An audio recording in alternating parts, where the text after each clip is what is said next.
What's up, everybody? Thanks for watching today, baby. Ooh, baby. All right, all right, all right. Who is up in here? Who is up in here? Please smash the like as you guys are stopping in here. Remember, guys, that the Wednesday live streams are long form shows, so we will be here for 1, 2, 3 hours, whatever it ends up being. We will mostly be discussing Suboxone, Sublocade, Kratom, methadone, if you'd like. We've been recently speaking about alcoholism. Any of those things tickle your fancy? Be sure to grab some popcorn and hang out for a while because we will be discussing those things. Also, opiate addiction, recovery, anything like that, guys. We will be discussing that. So please smash the like button. I'm going to let some more people roll in here and I'll play some music and I'll be right back in just a minute.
right, all right, all right. I swear Izzy just farted and ran out of the room.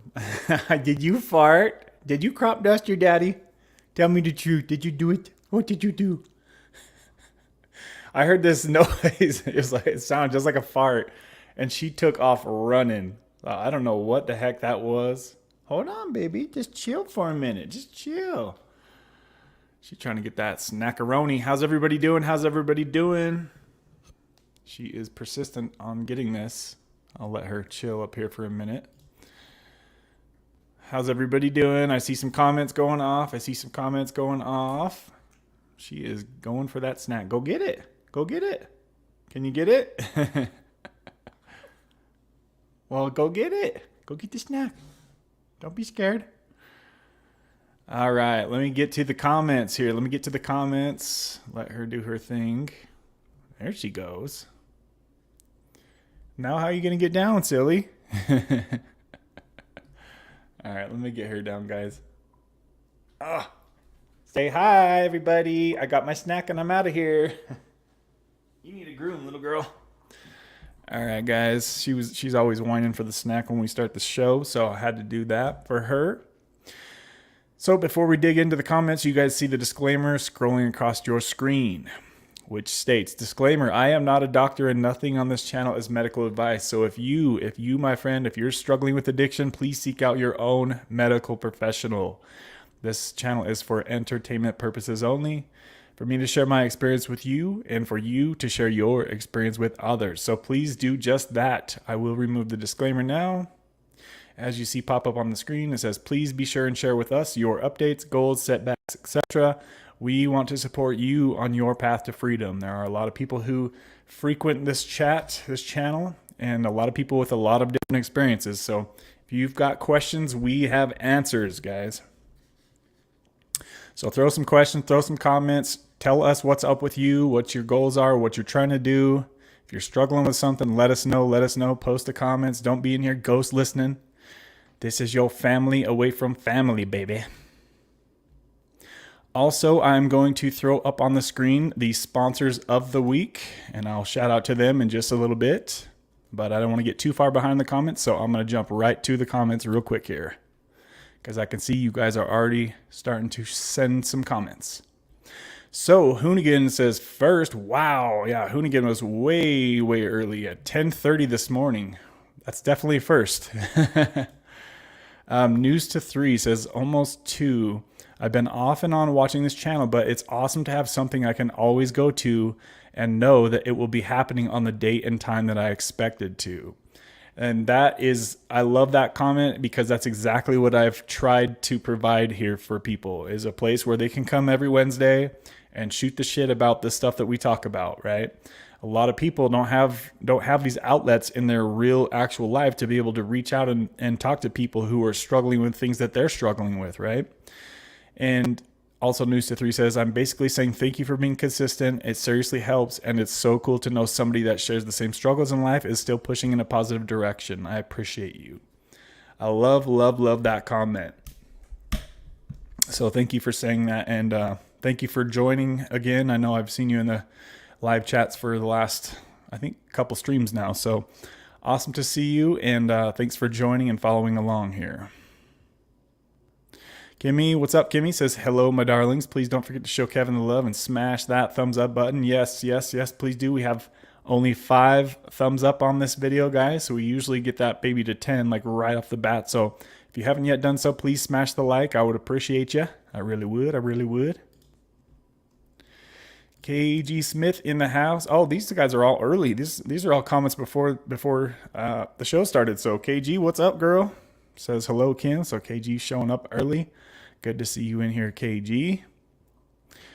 Mikey made it today. Wow, Mikey's been MIA for a few shows. Mikey, what's up, buddy? I seen a couple comments. What's going on with you, man? That epidural didn't help, or what happened there? What's the update on you, Mikey? Let us know, buddy. My baby. Let's see here. Big Kev. What's up, everyone? Hey, Big Kev. KG Smith says Mikey and Kev.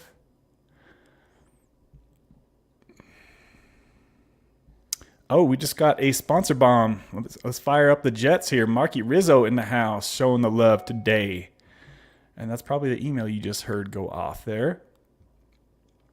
Let's see if he had a comment with this sponsor bomb, baby.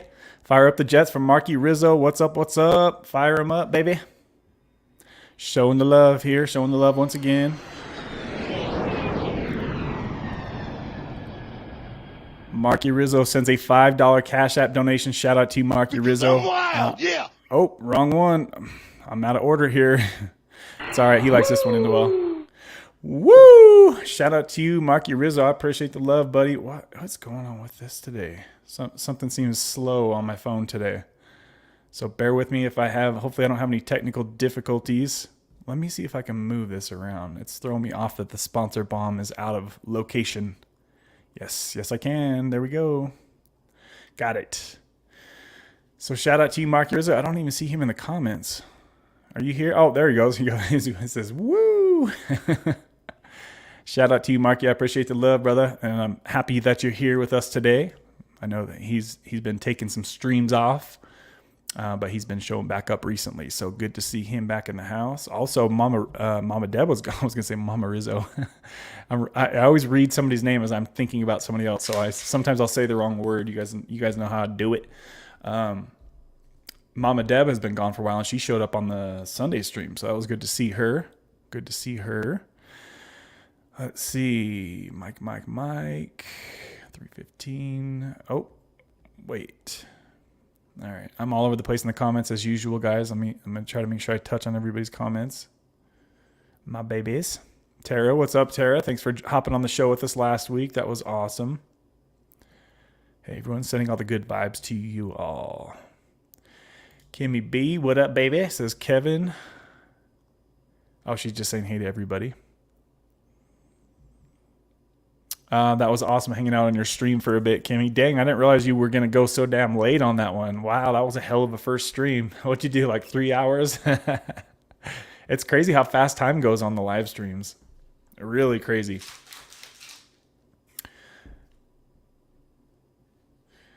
Hopefully the Floridians, I don't know if the storm is still going on over there, but hopefully our Florida crew is all right. Mark, are you safe from all that stuff that's going on out there? I haven't looked for an update recently, but I know Zach said things were starting to get a little bit sketchy. Okay, 307. Let's see who can hit the most hearts. I'm winning. It's finally, I always wondered what everybody was talking about with the heart. They were like, used to say, how do you get the heart thing off the screen? And I was like, I don't see any hearts. But when I was watching, when we were on Kimmy's stream, I seen the heart that everybody was talking about. So it was on the phone. When I was on my phone, it was like, there's a big heart that like kind of blocks part of the chat. So it was cool to finally see what the heck that people were talking about, because I don't see the heart on the screen when I'm doing the live stream.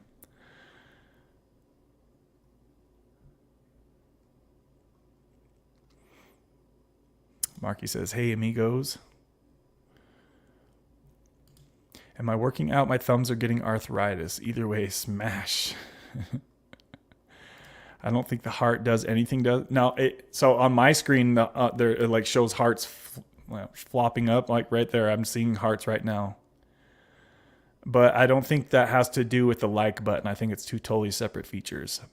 Like right now on the YouTube.com, it's showing little hearts fizzle up. But on the StreamYard, it's not showing any of that. My babies. It makes the screen look cool.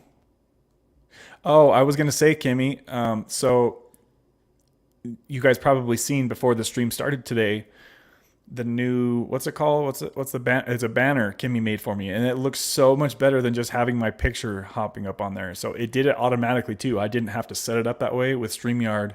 I guess it automatically recognized my banner, and now it's going to put that up.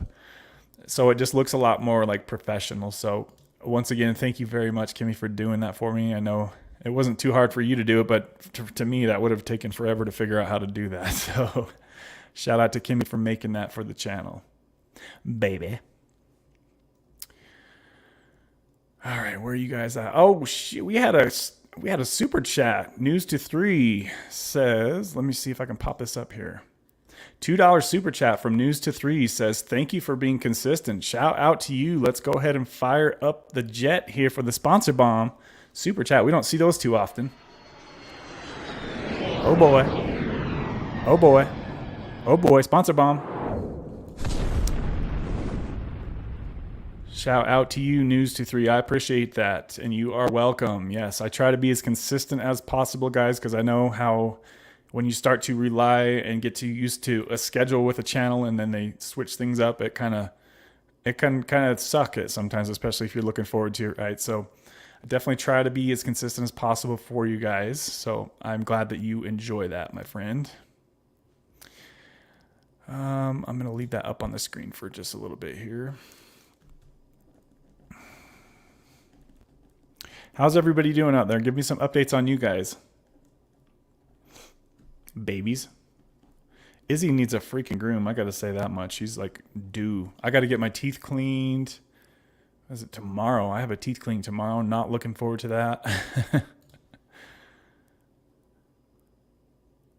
Dude, you're a hero for real, for real. Great point. Kevin is one of the most consistent people I know of. Thank you, Tara. That's very sweet. And that's funny because in actual real life, I'm kind of known as being a little bit flaky. So, but yeah, I do my best to be consistent for you guys. All right, let's get down to some comments here. So mostly just people saying what's up. Mostly people saying what's up. So I wanted to share this with everybody because maybe others have felt the same way at first, Hoonigan says. When I was weary of Subutex because of the stigma in NA, and yeah, that's definitely a thing, supposedly they created MARA in 2019, Medical Assisted Treatment Anonymous, just for that reason. It's blew my mind, but it's amazing. So if you guys haven't heard of MARA yet, it might be something that you get value from, so maybe look into that. Yeah, there's definitely a stigma when it comes to what Hoonigan was talking about, and it's unfortunate that that still exists. Hopefully in the future that can not be that way. But yeah, some people are divided with this topic, so it is what it is, right? Matt K, what up, Matt K? Says that picture's awesome. Tapering now down to 0.125 milligrams of Suboxone. Love this channel and community. Woo woo. Well, congratulations getting down to that small ass dose. You're right there near the finish line. How long have you been down to 0.125? And how are you feeling at that dose? Have you stabilized? Give us some more information, Matt. I appreciate that, buddy. Thanks for sharing with us. And congrats, like I said, getting down to that tiny dose. It's not an easy thing to do, guys. So for you guys who are tapering and you've gotten down to a lower dose, pat yourself on the back because that's really challenging stuff to do that. Kimmy says, Mara is cool. Back when I was into meetings, I did a few virtual Mara meetings. It's almost like my mouth doesn't want to say that word. It's like Mara. I used to date a girl named Mara, and I always had the hardest time saying her name. Like such an interesting name. KG, any updates on you, girl? I know you down to like a crumb. Which reminds me, guys, you'll be hearing me talking more about Butrans patch on this channel in the future for good reason, because I think it's an incredible tool that a lot of people do not even know about. So I'd like to get that information out to more people, just more tools and more options for people who struggle finishing tapering off of Suboxone. So KG Smith is going through that road right now. So far she's done really well with the Butrans patch. KG, I think I asked you a while ago, but I'm not sure if I heard the answer or if you responded or not. Are you still using, I don't remember what it's called. Whatever it is like a cover for the patch to keep it from coming off. Are you still using that, or is that not needed anymore? KG, let us know. And remind me of the name, if you could, of that. Are you hanging out with Jeff today again, KG? Is he up in here hanging out with us or no? She was watching us on the big screen last Sunday with her husband, Jeff. So that was cool, interesting to hear some of his story as well. You know what would be really cool, KG? If we could have you and your husband on the channel for an interview one day and I could talk to both of you guys about your journeys. Would you guys be interested in doing that? Let me know. I'd love that. And I can kind of talk to you guys both about your separate scenarios. That would be awesome. Kimmy, I just found out been clean longer than it's been around though. Laugh aloud, but yes, that's amazing.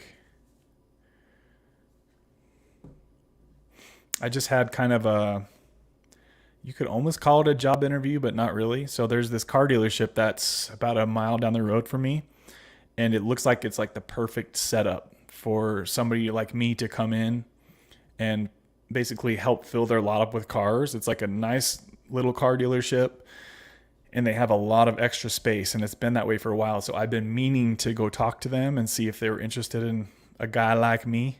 And it seems like they really are, and they could use somebody like me. So I've been thinking about getting back out there in the car world, more than just on occasional how I'm doing it now, just kind of at random I'll sell a car here and there. But I've been thinking about getting back into it quite a bit more. So I had about an hour conversation with them just a little bit before we started the stream here. So I've been putting vibes out there to the world to see the thoughts on it and see what feels right. There is one thing though that's kind of a decent red flag to me about the whole thing. Like if everything almost seemed perfect, but then when I left yesterday, I talked to the first guy, and to me reviews are big, right? So I did a Google thing on their company and they only had 3.3 stars. So I was like, that's kind of low, right? And I seen some of the responses, and I mean they sell cheapo cars, so it kind of comes with the territory. If you're going to sell cheapo cars, there's going to be some issues. People are going to be unhappy, right? I mean, there's thousands of moving parts on a 20-year-old car. All it takes is for one thing to break, and you're paying some repair bills, right? So they had kind of crappy reviews. So that's the only like red flag I'm seeing with the whole scenario. So I would probably just go in with a little bit more caution if I was to team up with them. But everything else seemed just about perfect. What do you guys think about that? Let me know what you guys think.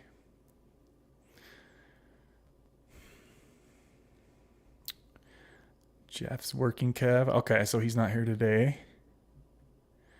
What do you guys think about what I just said about the car stuff and the red flag with the reviews? What do you guys think about that? That's awesome, Kevin. Do what gives you purpose and makes you happy.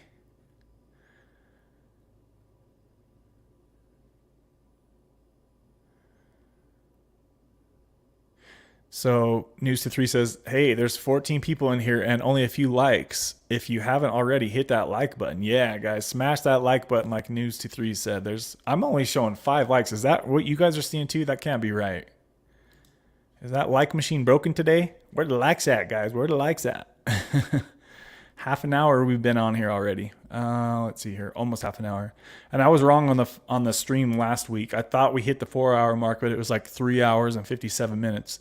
The timer on StreamYard was off because it shows how long I've been in the studio, not how long I've been online live. So we tried to push for a 4-hour live stream and we were like 3 minutes short. I was like, yeah, we just hit 4 hours. That was the longest live stream ever. And then I was like, what? 3 hours and 57 minutes? Oh, hell no.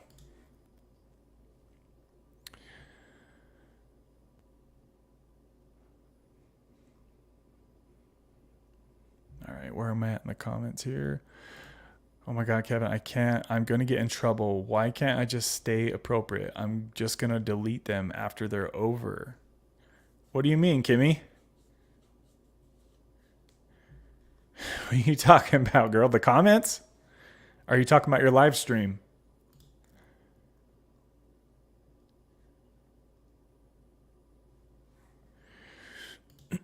Hey, can you give us an update on your last Sublocade shot? When have you done your last one, and where out with it right now in terms of your last shot? So my last shot was in April, the end of April. And yeah, that's where I'm at with that. It's I've had some damn rough night's sleep in the past. It seems like it's been going on for a couple of weeks now, guys. My sleep has been getting worse and worse. I'm like, come on, man, help me out here. So I've been kind of grinchy too with the lack of sleep. But yeah, that's where I'm at right now. So we'll see what happens. That reminds me too. I've been trying to ask Roberta. Roberta, where you at, girl? I need an update on you. How you doing? I know she's been off, or she. I don't. It's hard to say when you're off Sublocade, right? Because nobody really knows. Some people test positive for a year after. Some people it's 3 or 4 months. So, Roberta, if you hear this on the replay, let us know how you're doing, girl. We've been thinking about you. No, Kim, don't delete. Yeah, it was so cool to see, see all the normies from our channel were all on Kimmy's channel. So I love that, guys. I love, that we all try to support each other and, watch each other's content. I love that. You did great on that too, Kimmy. Great job. I have to kg. If anyone I know sees that out my damn mouth. You're saying some stuff you wish you didn't say, Kimmy. Yeah, that's why I'm really careful with who I let know about my YouTube channel. There's really only a couple people in my actual real life that know about this, and definitely only people that I trust, really trust. I definitely don't go advertising this channel to anybody, everybody, or anybody in my actual life, my real life, day to day. And for that exact reason that Kimmy said is, I don't want to feel like I have to be worried about talking about somebody in a third party type situation. I've seen that happen to a lot of people. I remember Matt, he was like talking about his girlfriend in kind of a negative way. And he's like, oh, she's going to see this. I'm like, why would you do that? Don't, and like having your family and stuff too, like that I wouldn't feel comfortable having my family watch me, because sometimes I do talk about some kind of personal things that are going on in my family, right? So yeah, I prefer to try to keep that separate. That's just me though. If you guys want your family and friends to see your channel, that's totally up to you. But I just feel like I have to censor myself much more than I would if I knew possibly somebody was watching or might hear what I'm saying in the future. It sounds kind of stressful to me. So Marky says, we good over here, just a windy, rainy day. That's good. So no damage to your area, Marky. So already 20 minutes behind in the comments, guys. So TJD says 620 last shot, 50 milligrams, feeling a little off, but nothing major. Struggling with the idea of using Kratom or something to minimize any discomfort, mainly nighttime sleeping stuff. Okay, so yeah, similar situation here, TJ, for sure. Yeah, it sounds like the people who stopped taking Sublocade, that's the one thing that I've kind of noticed that most of them have in common is some insomnia, sleeping issues. So keep that in mind, guys. We had a couple people talk about on this channel how there was no withdrawals at all from Sublocade. And, you kind of want to hope that that's the truth, but not everybody shares that exact same experience. Some people are having withdrawals coming off of Sublocade. So like I said, guys, you want to be hopeful with it, but also kind of be realistic with it too, right? Because insomnia is a clear sign of withdrawal.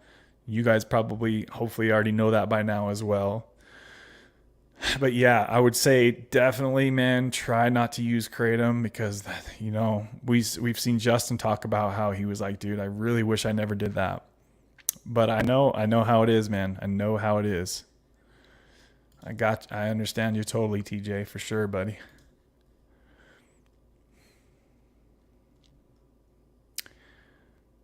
Where we're at here.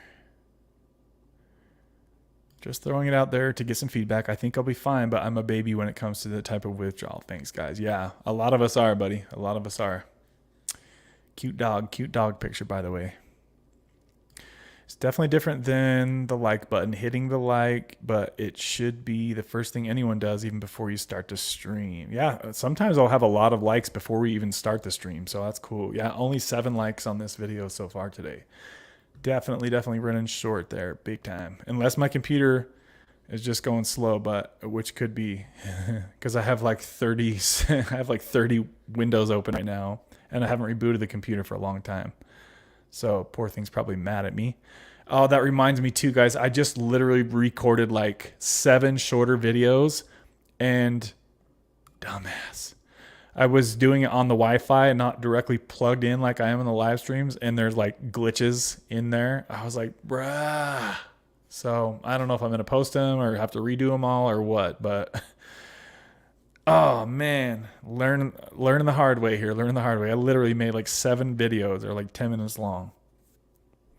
And I'm like, it's all glitchy. I'm like, oh my gosh. I didn't realize it was going to take so much computer power to just do that. Since I wasn't live, I thought it wasn't going to take much computer stream power or whatever the hell that stuff is. Y'all know the technical difficulty stuff I always talk about. So yes, guys, I'm 20 minutes behind the comments, and I will do my best to get caught up with y'all. So just chill with me. Just chill with me. Good to see you in here, Fox Bat. Good to see you, brother. It was cool to see, so many people, like I said, over chilling on Kimmy's channel on her live stream. A lot of us were waiting in like this waiting room, and somebody was like, she's in this other link. And we're like, what the hell? She's in this other link. So we found out she was already streaming, but we were just chilling there in the waiting room. I thought she was like changed her mind on doing a live stream, but she definitely did one.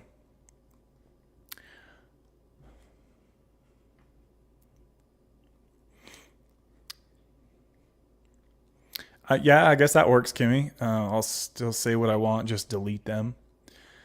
Yeah, that works. That works too. But I mean, if you have some really good conversation in there that, think could help somebody else, that would kind of suck to have to delete that, right? You could always chop sections of video out of it and make shorter videos. StreamYard definitely helps make that easy if that's something you end up doing.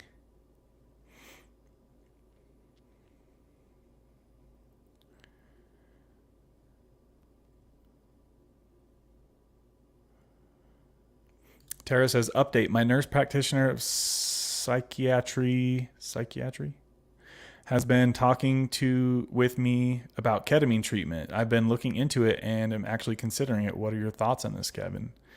I hear a lot of people say a lot of good things about ketamine. Like what are you talking about, doing the infusion or just like a treatment? I'm assuming you mean the infusions, right?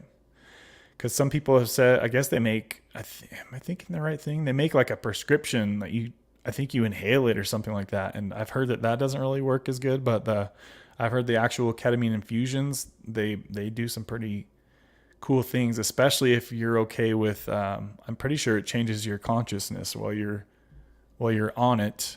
And you're like kind of, you're not really all there. You're off in La La Land somewhere. So if you're okay with that, taking a trip somewhere in your mind, some people like that kind of scares me a little bit, just because I'm like, if I can't control my thoughts and how I'm feeling, I get a little bit scared and panicky feeling. So I don't know. I definitely have never done that, but I hear a lot of people talk about it. I think Mikey swears by the ketamine treatments. Marky says, I'd try that, Tara. What a great idea, Kevin. KG Smith and her hubby. Yeah. KG, let me know if you guys would be up to doing that, or even one of you guys, if it was just your husband that wanted to come on and chat, or if it was just you. Either way, or both would be awesome if we could have both of you guys on. KG, let us know if that's an option for you. So Matt, I have a really good buddy named Matt K. He says, 3rd day now on 0.125 milligrams. I've been on a 1/4 milligram for 2 weeks prior to that, and I felt totally stable, so I dropped again. Wow, dude. It's been a 3-month taper. What, dude? Been on subs for 12 years. Dude, that is freaking beast mode to go from 6 milligrams to 0.125 in 3 months. That's a man on a mission right there, guys. Do you see what he said? Look at that. That is absolutely incredible, dude. Please be careful, man, because that is a very rushed taper. To go from 0.25 milligrams right down to 0.125, that's a big jump going from that to that. A lot of times people will take months to go from a quarter of a milligram to 0.125. So you're definitely kicking ass and taking names, but just be careful, my friend. Be careful. Please be careful. That is absolutely incredible, though, for sure. I need to go ahead and take a moment to thank the sponsors here, guys. You guys see them scrolling across the bottom of the screen. KG Smith and Kimmy B absolutely killed it up in here this week, showing the love with the huge sponsor bombs this week. They are the sponsors of the week. They are huge sponsors of this channel. Every week, week in and week out, KG Smith and Kimmy B, shout out to you ladies for showing the massive love and support to this channel. Also, if you guys didn't know, Kimmy B has her own channel, so make sure that you go check her out. And she's starting to do live streams, and she also does shorter videos as well. And you can find her by simply typing in her name, Kimmy BBB, yeah. And you can also just click right on her link here. You can click right on her name, and it'll bring you right to her channel. So make sure you guys go check her out, show her some support. And I've been seeing you guys do just that. So awesome. We also had Mama Deb show up in here and drop a Cashapp bomb on the channel on the Sunday live stream. We had Brandon showing some love. Jerem1979, shout out to you, buddy. And even Tara showing the love. So super shout out to those people I just mentioned. They are the sponsors from the past 7 days. If you would like to show your love and support, there are links in the description box to Venmo and Cash App, and I will post a link on the screen to those as well. And that says if you'd like to show your love, you can do so right there at the Venmo and Cash App at those names on the screen right now, guys. So shout out to everybody who has donated and sponsored in the past. We had a couple sponsor bombs come through here early today, so shout out to those folks as well. And let's keep rolling with the comments, baby. So let's see here. KG says Jeff's working Kev. I think I read that a little bit earlier. Wow, guys, I'm way behind here in the comments. Let me try to speed things up here. Let me do my best. Let's see. Scrolling. Oh, that's a good idea. Kimmy says, did you check Better Business Bureau? No, I did not, but I need to do that. Good idea, Kimmy. Good idea. So Matt says, just hit the like. Yes, thank you very much, my friend. We got the likes up to 10, guys, which is still way, way, way behind normal, but it's all good. There's 14 people in here hanging out here today. I appreciate you guys. Let's see here. So Kevin, what does your gut tell you? She's talking about the business opportunity. It sounds like a great opportunity and right up your alley. I'm all for checking in with your gut, though. That thing don't lie.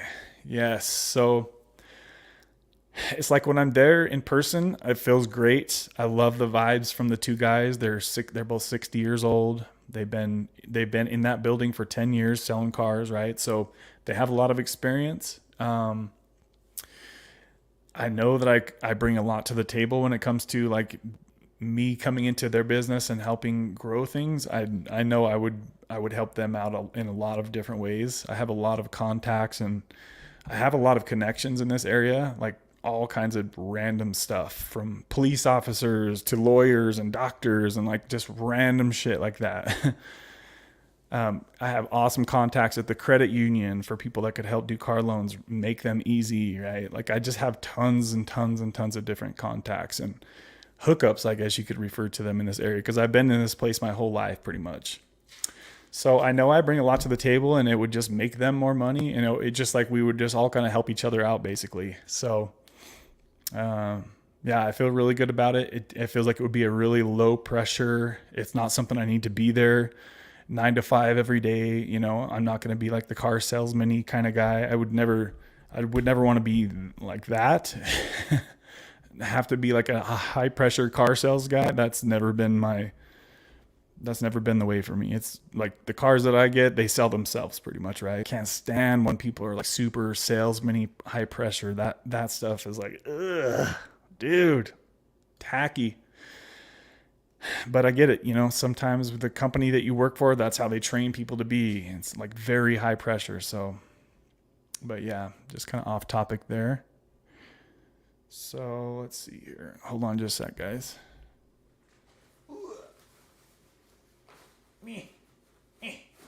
That's totally going to fall. I'm trying not to sniff in your ear, baby.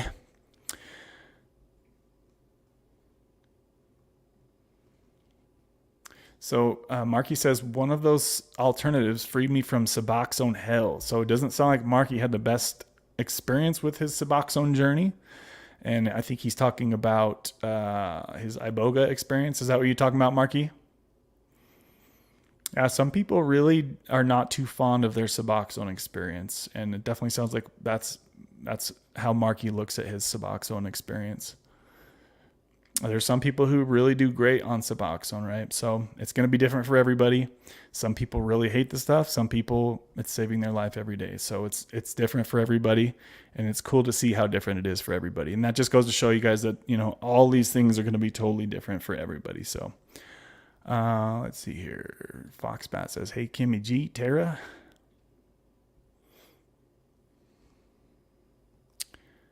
I'm glad you could read that comment with how bad the grammar was. So just lack of good sleep. Awesome. Yeah, sometimes people, they'll do like the talk text or whatever it is on their phone. And so the words don't really make sense. And sometimes I have to kind of do my best to fill in the blanks on certain comments. So I'm definitely used to that.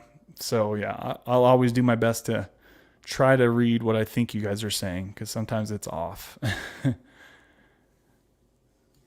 And the way I see some people spell Sublocade, is like it's freaking funny the way some people spell it.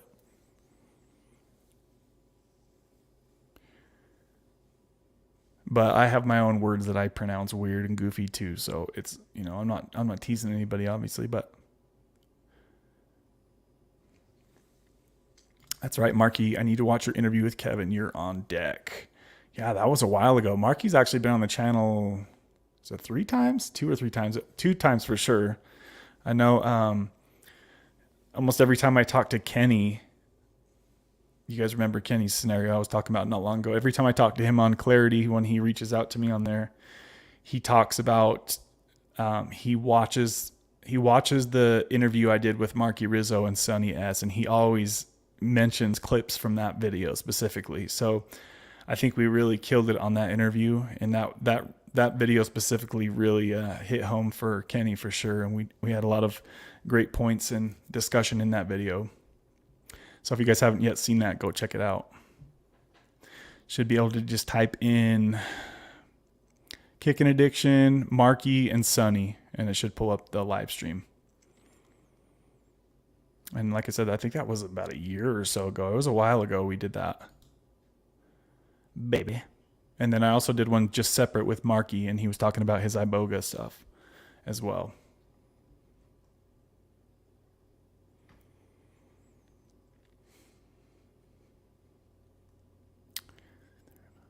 So let's see here. It just takes time for your body to heal, but it will. The minute you stop taking, the healing begins. I can relate to the glitches, Kevin. Laugh out loud. Thank you for your patience with me on Sunday. Glitches are frustrating.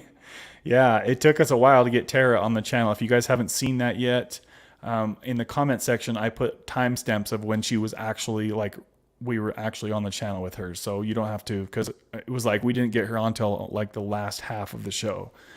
So whenever a situation like that happens, I'll post it in the comments, guys, like a timestamp to when she was actually on, because we definitely had some technical difficulties on Sunday for sure. I appreciate you guys bearing with us on that.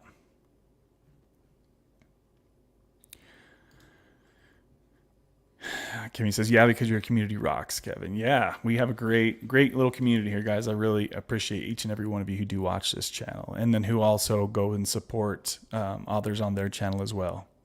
I know it means a lot to them as well, guys. So really awesome stuff.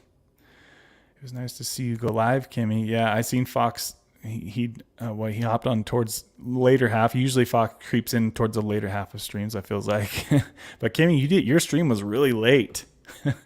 Especially remember, Kimmy, too, that no, Kimmy's on the East Coast too, right? Yeah, so it would have been late for her too. Yeah, I know a lot of people. It seems like go to bed early on the East Coast. It seems like Mama Deb and Marky, they're usually snoozing kind of early. So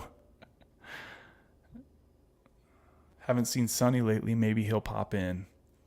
Yeah, I think he made a short comment on one of the recent streams, but yeah, he hasn't been hanging out for a while. Hopefully everything's going well with him.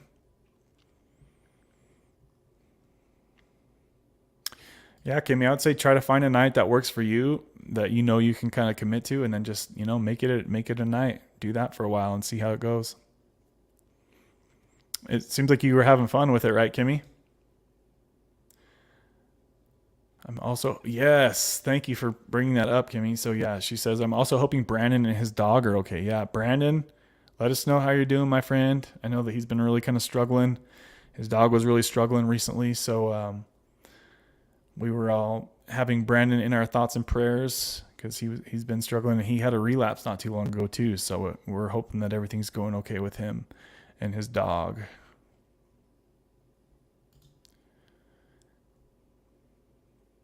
Some of us go to bed early.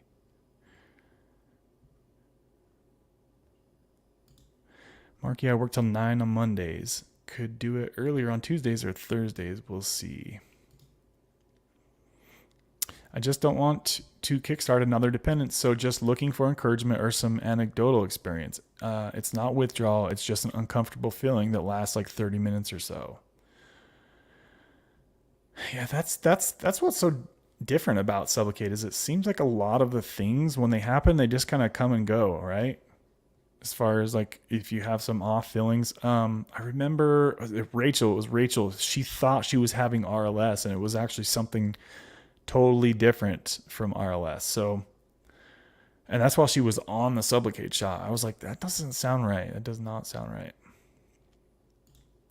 So, try to, I don't know. I know it's easier said than done when you're in the moment and things start to go south for a moment. But yeah, y'all know what I'm trying to say, right?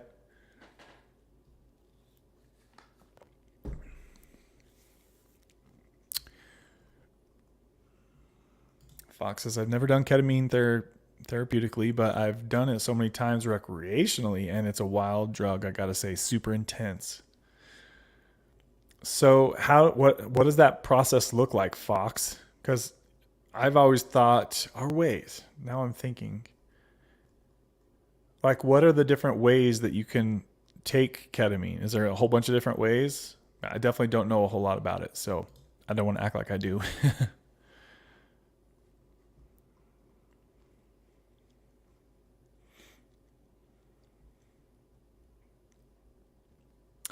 They actually have a ketamine program that you can do from home. It's a little pricey, but it comes with an app that includes journaling. What? That's cool. And everything, and a therapist. What? So wait, are you saying something like you take it and then you call somebody and then they're like on the phone call with you as you're going through? I don't think that's what you mean, right? Or is that what you mean? That would be interesting. Why do some people on here have a wrench next to their name? Where's my wrench? So those are basically my moderators, Matt. Those are my OGs, the people that are here every week. That's who those people are. They're the ones that can control the trolls and post comments and links and stuff like that. We're all filled up on wrenches, guys. Where's my blue wrench? That reminds me too, is I might start doing, what's it called, guys? Memberships. I thought about doing some small memberships here on the channel, and then that will motivate me to fire off some more short form videos and put in some more work that way. So I might have that coming up, maybe around 3,000 subscribers or something. I might do that. I'm not sure. I've thought about it, but it might be something that I might do here in the little future here. We'll see what happens. Where am I at? So I'm 17 minutes behind in the comments, guys. Don't worry, I'll get to your comment. Good to see you in here, Savon. Callie Love. Oh, my Callie girls. Look at them all right there. Firing off some comments. Tara too, right? So all the Callie girls are right there saying, what's up? What's up, Callie Love? Good to see you. Good to see the Callie ladies up in here. All three of them right there.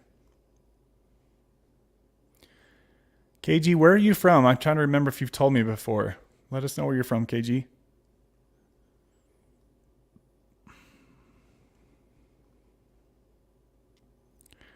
KG says, I wondered that for a long time, Matt. Yeah, so I guess some people don't know with the Blue Wrench that basically that they're the moderators for the channel. The troll checkers.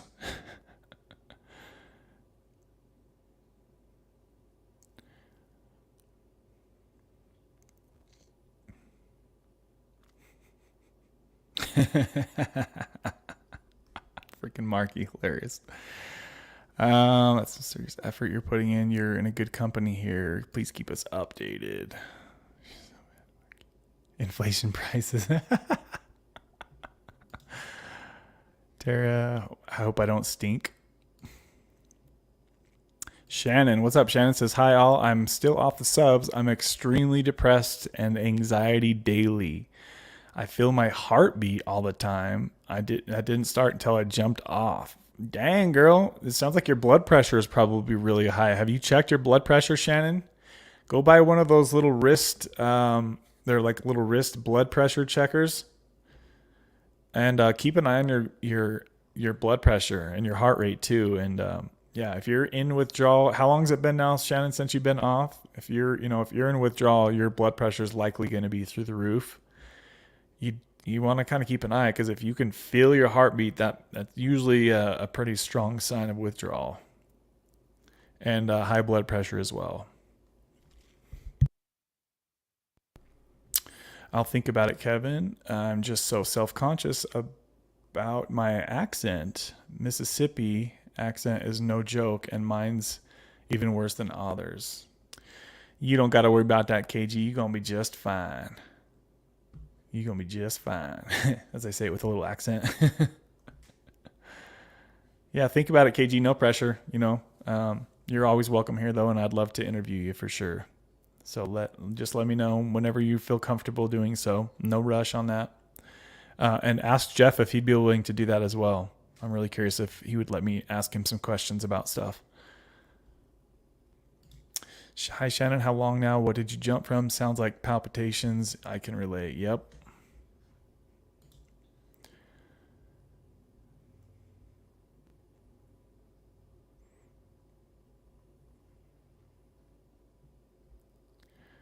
My belief is with a strong support system and the courage to reach out and tap into it, you won't sink. We're here for you. I love Southern accents.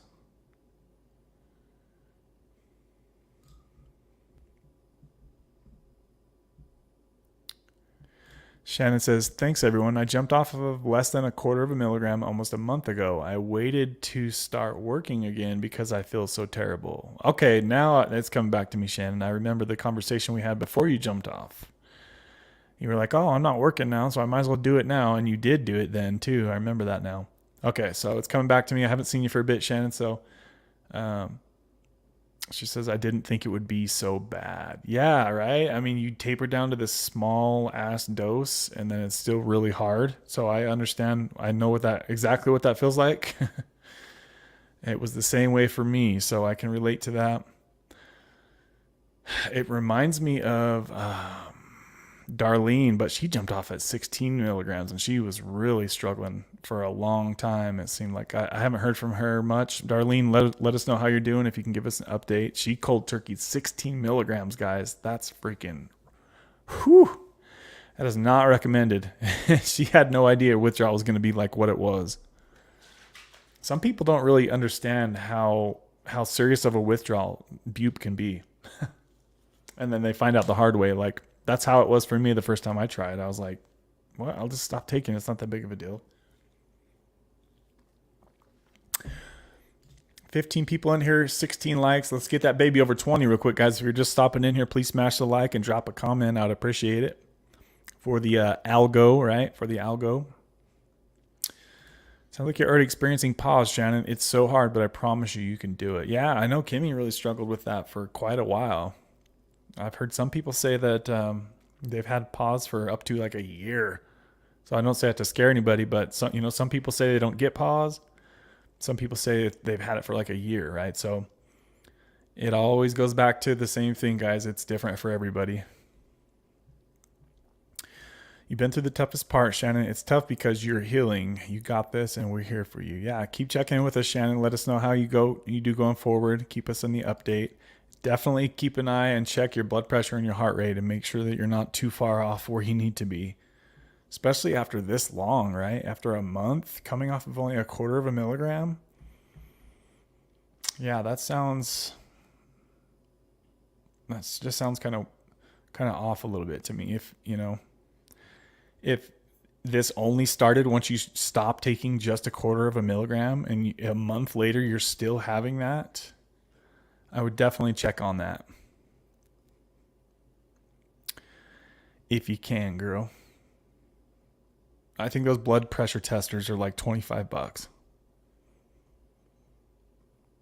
And it can also detect if you have an abnormal heart rhythm, if you're an AFib, right? It's saved me from that before.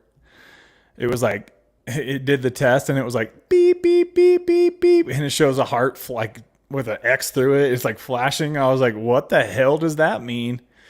And it detected that my heart was beating out of rhythm. And that's a pretty serious issue. So I'm not laughing, but I'm laughing, because I had no idea that this little cheesy $25 heart checker could potentially save my life, right?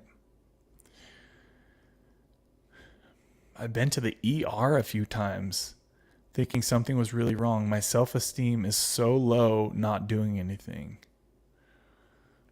Yeah, I'm sorry you're struggling, Shannon. I know it's rough to be where you're at. So just remember that it won't last forever. Remember, it won't last forever. Are you back to work then now, Shannon, or no? It's a long recovery, but well worth it. All the more reason to not take it again. Yeah, you've come a long freaking way if you've gone a month. If you can exercise, walking is so underrated. It helps so much. Yeah, any exercise and the healthier you can eat, that will help you feel better as well. Fox. Yeah, like I do see some people literally like spell it kind of like that, like so far off. And I'm like, I know what you mean, but we're way off here. I'm afraid I really messed myself up from 13 years.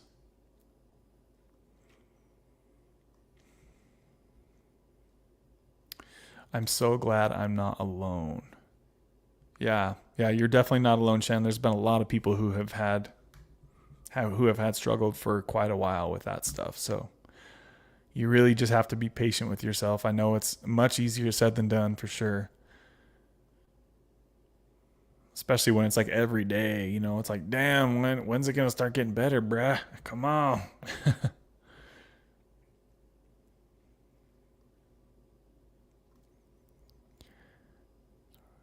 I can relate to not doing anything. It's so hard to exist that way. The fact that you're wanting to feel better shows that you have the power inside you to recover. You did not, Shannon, although it can seem like that. That's a very powerful drug we took. The body needs a little extra time for this one. Shannon, this channel is the best. Everyone really cares. I feel hopeless, but glad I'm not alone.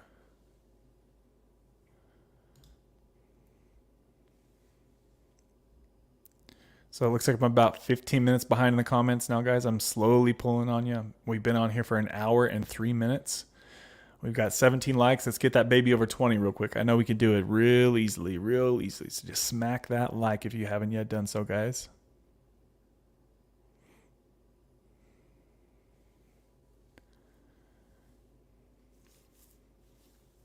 This is a good comment by Kimmy. She says, your brain has a lot of healing to do. Do anything you can to stimulate really?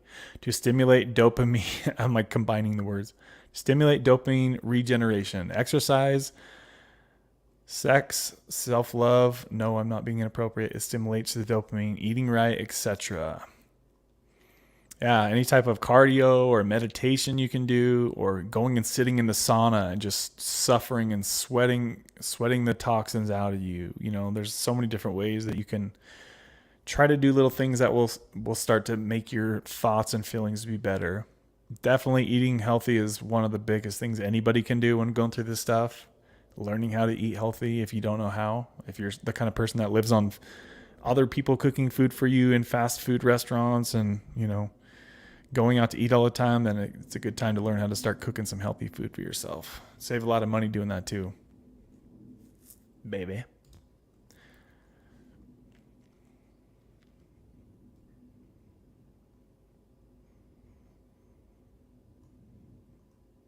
So Siobhan is up in the house. Good to see you, Siobhan. Good to see you, baby. So Fox says, hey, Savannah, I've been watching your channel. Yeah, see, guys, we see everyone just spreading out and supporting everybody. I love to see you guys doing that. And remember, guys, if you guys start your own YouTube channel, let us know. We will send people over there to support you and to help start your channel off. So let me know, guys. Let me know. I do always recommend that if you have a journey to share, then please do so if you're in the position to do just that. Because it will help you and it will help others, right? The more we can have people talking about this, just sharing their journey, even it helps other people. Just like we're seeing Shannon say, she doesn't feel so alone because, you know, there's really not a lot of channels that talk about this type of stuff. So the more we can get out there, the better it's going to be for everybody. Because not everybody's going to jive with me, right? Like not everybody likes me, you know, for whatever reason. Maybe they don't like my tattoos or the fact that I have muscles or whatever the hell it is. But then they might really relate to somebody like you, right? Maybe you're the totally opposite for me and they like your personality better. That could help them through a lot of hard times. So I definitely know that not everybody is everybody's cup of tea, and that's totally okay. That's just how life goes.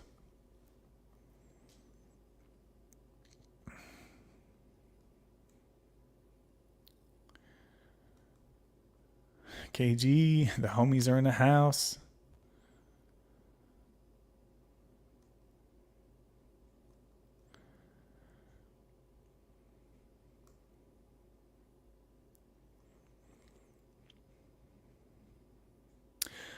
Which that reminds me, Siobhan. So, Siobhan, is there any updates on your dose? I know that you were talking about. Sorry, I'm dimming the lights a little bit here, guys. You were talking about wanting to lower your dose because you're getting your shot. Is there any updates on your dose, Siobhan? Anything you've been able to accomplish recently, or how's that been going for you?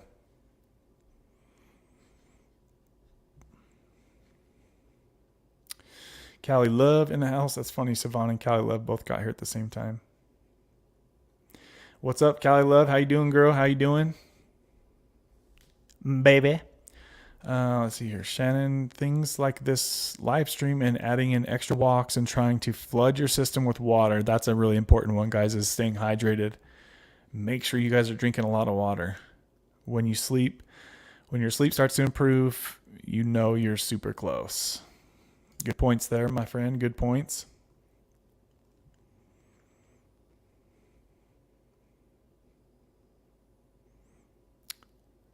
So, KG, are you just saying hi to Callie Love, or are you saying you're in Cali too? Sorry, it was like the time when everyone's saying hi to Callie Love and Siobhan. So I'm not sure if that means you live in Cali too, or if you're just saying hi to the ladies. Let me know. Let me know on that, KG. Are you another Cali? I feel like you've told me before, but I could be wrong. Sherry, what's up, Sherry? Good to see you in here. Says, hey, everybody. Question: when tapering off of Suboxone, when do you start feeling any type of withdrawal?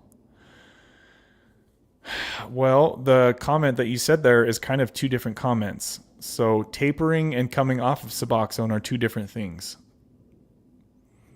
And also, when you say feeling any type of withdrawal, are you talking about like physical withdrawals, like having poopy pants? Or are you talking about mental withdrawals, like having insomnia? What about restless legs? I'll just give you a quick rundown on how it's been for me, and remember that everybody's different. So let me just ask you, what dose are you at right now, Sherry? Oh, that's cool, Cameron. Cameron says I go on Reddit on Sublocade page, and I always see people mention Kevin. That's pretty cool. That's cool. I didn't know that. That's awesome. I haven't been on I haven't been on what's it called, Reddit? Yeah, I haven't been on the Sublocade Reddit thing for a long time. I was making a few comments back in the day, but I know Kevin C's got Reddit on lockdown. He's always on there talking to people about Sublocade. So I just feel like I can reach more people doing videos rather than just doing one little comment here and there. So that's cool though. That's cool. Let's see here. So yeah, Sherry, that's going to really depend on what exactly. Give us some more details on what you're specifically asking, Sherry. Cameron says at least 5 times. That's cool. That's awesome, man. Thanks for telling me that. Let's see where are we at here. Okay, so I was going to say, Sherry, is for me when I was tapering, anything over 1 milligram, and it was all just psychological problems for me. I never had physical issues with tapering until I got below 1 milligram of Suboxone. So that's just how it was for me. That's when I got under 1 milligram is when I started having like loose stools and needing to use the bathroom like, more than normal, 2-3 times a day. Also is I would never have restless legs until I got down to 0.75 milligrams. So 3/4 of 1 milligram. And, a lot of it depends on too, how fast you taper. The faster you taper, the faster you're going to run into problems, right? So hopefully that answers whatever question you had about that, Sherry. If you need me to clarify anything or if you have any further questions on that, let us know. But I'm sure other people had responded to your question as well.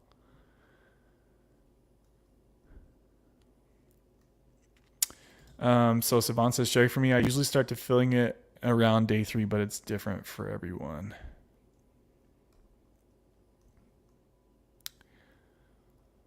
So I'm just jumping around the comments here. It looks like Hector just posted, says, let's see if I can just skip down to that. Hector says, what's up, everyone? Hey, Kev, it's Hector. Starting my Suboxone induction this week, but I have been thinking about doing the Bernice method. What do you think? He's on the M30 blues. I was taking, they are the real blue 30s. Yeah, I mean, if you're on the real blue 30s, then you should be able to stop taking them one day and then the next day start getting onto Suboxone. That's how I did it, and that's exactly what I was taking was the M30s, and I was taking 150 milligrams every single day. So I was on a high dose, and I literally just waited 24 hours the next day, and I went in and took Suboxone, and there was never any issue with that. But I knew 100% sure that it was absolutely no possibility that they were fake. This was back in 2017. We didn't even know about fake drugs back then. So if you're 100% sure that they're legit, I would just say wait at least 24 hours and then, remind us again, Hector, what your, okay, that's good. You got a drug test done. That's really good. Remind us how many milligrams you're taking per day again, Hector. I can't remember what you said. I probably, I don't know. I'll wait to see what your dose is. How many you're taking.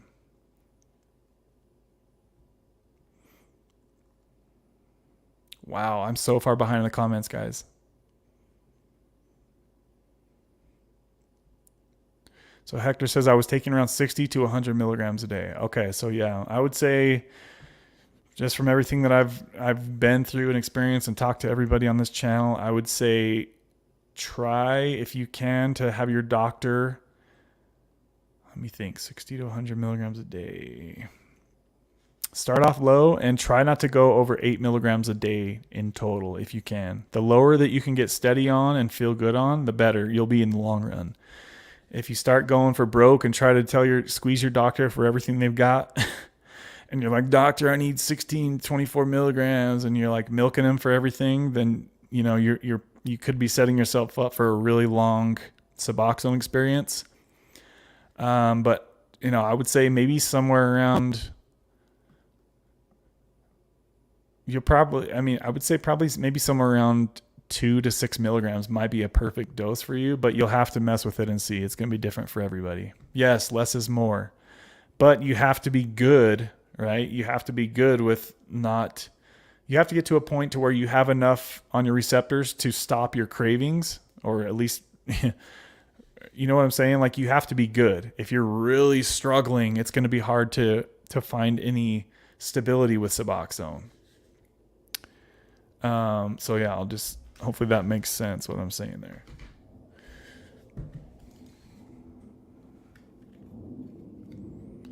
Baby. But yeah, I would say, wait at least. Yes, I love what Marky just said. Yes, go with what Marky just said. Cut them into 2 milligram strips and take as needed. And remember, Hector, that as soon as you take your dose, I always set my alarm clock to an hour and a half, because after an hour and a half, you're going to have the full effect, and you're going to know, okay, is this enough? If it's not enough, then you can take 2 more milligrams, like Marky said. Your doctor's probably going to have their own recommendations with this. Hopefully they let you help. Hopefully they're not just like 16 milligrams, take it all once right now. I hope they're not that kind of doctor. If they're willing to work with you, I would say do exactly what Marky just said. Start at 2 milligrams, set your alarm clock for an hour and a half, and see how you feel after an hour and a half, and then adjust from there. If you need a little bit more, take 2 more milligrams. But please don't just go take 16 milligrams for your first dose. That's going to set you up for a 20-year Suboxone run. If you're really ready to recover and move on, then try to keep your dose as low as possible, but find the dose that works for you, my friend. And keep us in the loop too. Let us know how that works out for you. I'm really interested to see how that goes. But congratulations to you for taking the right step. It sounds like you're hopefully going to be doing this the right way. Hector says, my doctor said to take 2 milligrams and see how I feel and take more if I needed. Perfect, perfect, perfect. Sounds like you have a great doctor. Some doctors are literally like, take 16 milligrams in front of me right now. I want to make sure that you take all 60 milligrams. And that's not the way to do it. I don't like that way at all. Start low and work your way up. Remember, you can always work your way up if you need to. So as long as you wait at least 24 hours, I would think that you shouldn't be running into any issues, but don't quote me on that. You're supposed to go off the cow score, right? But, you know how you feel. If you start to feel sick in 24 hours, then you're probably good to go. So yeah, if you could push yourself longer than 24 hours, then I would say do that. Maybe challenge yourself. See if you can push, 30 or 40 hours before you take Suboxone. I mean, it's only going to be one day, right? One day of suckiness. The further you can push yourself, the better. Hector says, thanks, Kevin. I'm just ready to get my life back, and I've been going through some of the hardest months of my life. Emotionally, I feel drained. I just want to be off these drugs. That's exactly what Suboxone will do for you, my friend. It will really slow things down for you, and Suboxone has a much longer half-life, so don't be in the mindset of thinking you have to take Suboxone every 4 hours like you do with painkillers. Suboxone half-life is 33 hours, so it really slows things down. And it lasts a lot longer than painkillers do. So I remember the first time I took Suboxone, it was like a day and a half I felt the first dose. I was like, damn, that stuff lasts forever. So keep that in mind, Hector. Keep that in mind.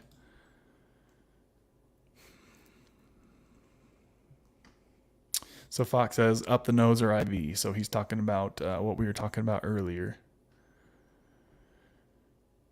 Yeah, I think the IV is definitely the way to go if you're going to do ketamine treatment.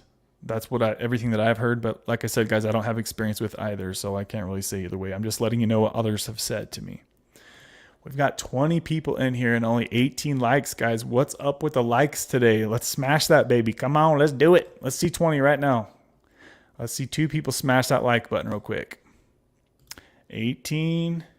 Where's 19? Pump it I'm going to have to start pumping it myself. There we go. There's 19. One more. Give me one more like, guys. Come on. Smash it. I know there's one. There we go, guys. Look at y'all. There we go. 21. There we go, guys. Thank you. Thank you. Thank you. I appreciate y'all very much. I'll stop bugging you now. Then like, damn, Kevin's thirsty for likes. So Savant says, and my move is a lot. No air conditioning, and no, it turns out there's a friend who lives in a complex who is an old friend that I cut off a long time ago, and it's just awkward. Yeah, if you cut somebody off, Savant, keep them cut off. Don't open that. Don't open that. If you cut them off, remember that was for a reason.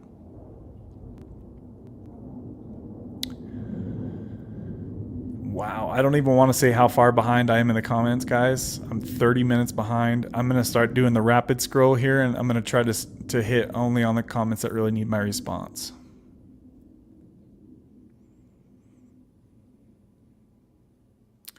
Because you guys I like to be caught up with y'all in the live stream. 20 people in here, guys. 22 likes. I appreciate y'all.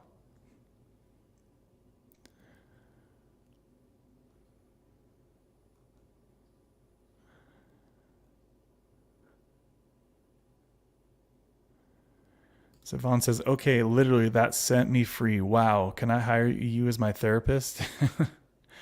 What are you talking about, Savon? What happened? What happened? Writing that one down. Yeah, I know that comment was like a half hour ago, so I'm not sure what I said or what somebody else said. Did somebody else say something? Baby. Moving is one of the most stressful things a human can go through. Be kind to friends, Savon. That's you. Be kind to my friends. Yeah, moving is really hard for me, guys. I hate moving. I freaking hate it. Tara's awesome. She always knows what to say. Yeah, she does. She has some great comments. And I'm sure her comments are just going to keep getting better with her what she's going through with her peer support stuff. Let's see. And just winning.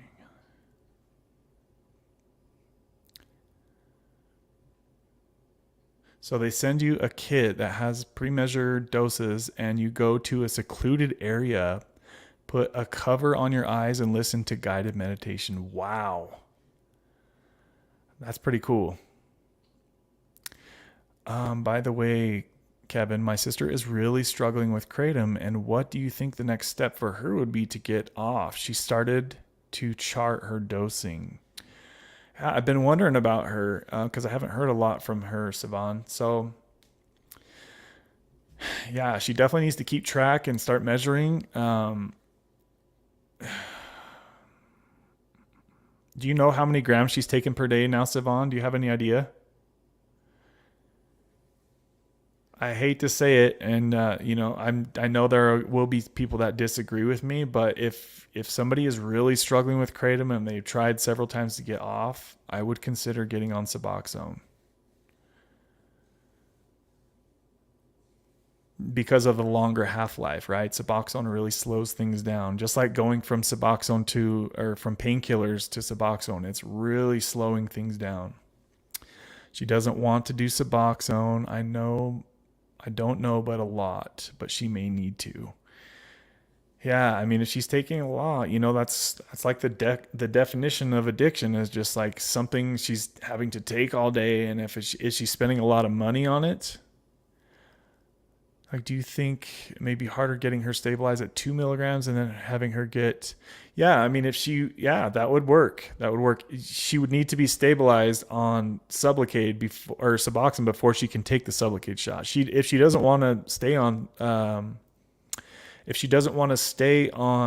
Suboxone, that's totally okay. She could just do the Sublocade shot, and then that way she can just cruise out from there.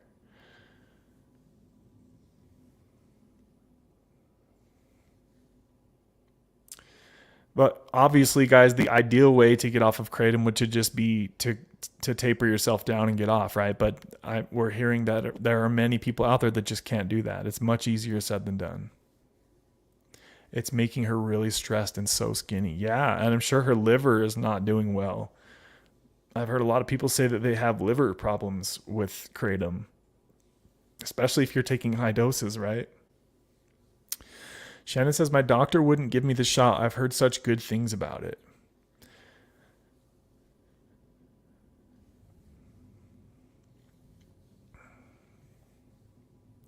Liver, yes, not good. Oh shit, look who's up in here, Jeff. This is KG's hubby up in here. Says, hey, nice people, it's KG's husband. Good to see you in here, Jeff. We were just talking about you a little bit earlier. I don't know if KG told you, but I was asking her if I could have you guys on the channel one day and I could interview you about your personal stuff that you guys are going through. If you're up for it, let me know, Jeff. That would be awesome to have you on. Yes, Jeff, welcome to the party, she says. And yes, guys, I'm a half an hour behind in the older comments, and then I'm bouncing back and forth to some of the newer comments. So be patient with me, guys.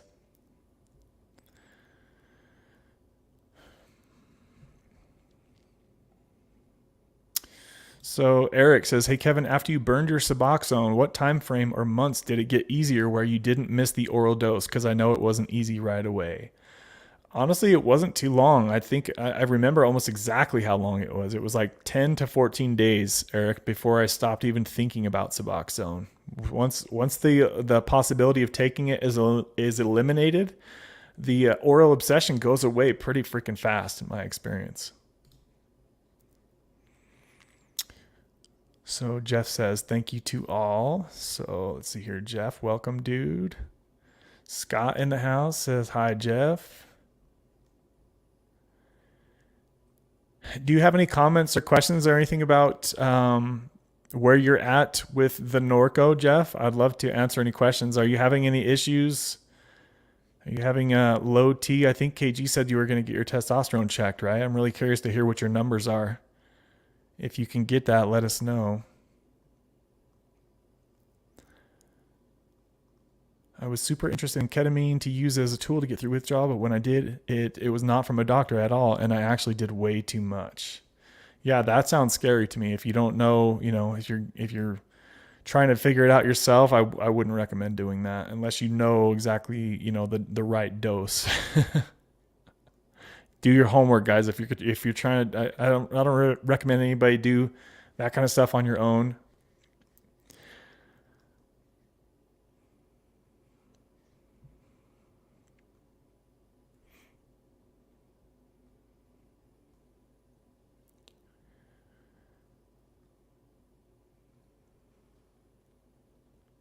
Is ketamine something people can take when they're trying to get off of Kratom? So ketamine people use for all sorts of different reasons. Sivan, it's not something that's mainly just meant to help people get off of opiates or Kratom.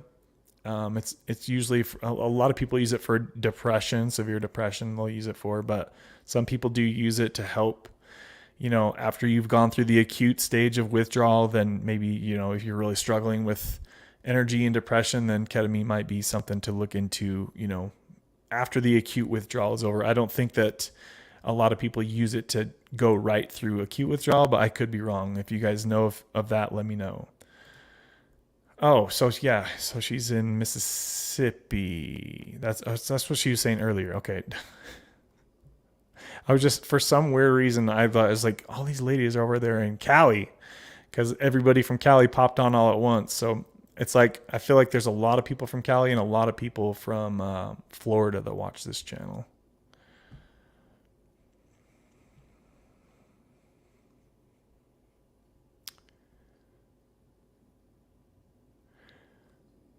How is ketamine treatment given? So they do the IV treatment at the centers, and then they're doing like a nasal spray. But I've heard a lot of people say that the nasal spray doesn't really do much. They're prescribing that nasal spray for like depression.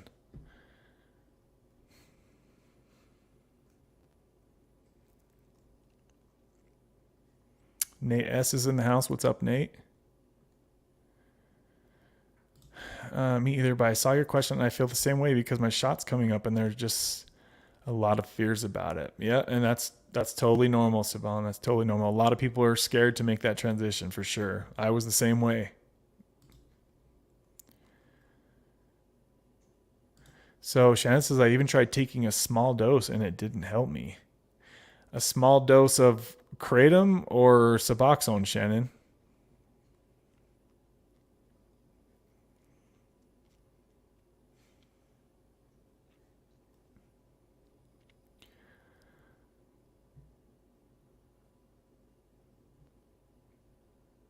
Scrolling. Keep these doggies scrolling.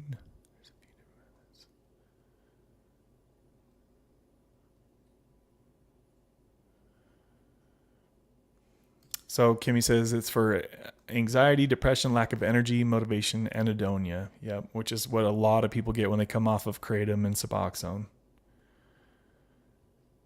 So Shannon's still off of work.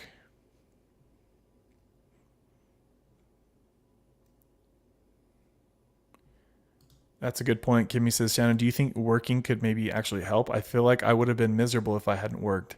I'd get home from work and just lay around. It gave me purpose. The thing that always scared me about working through withdrawal, with actual acute withdrawal, is like having poopy pants.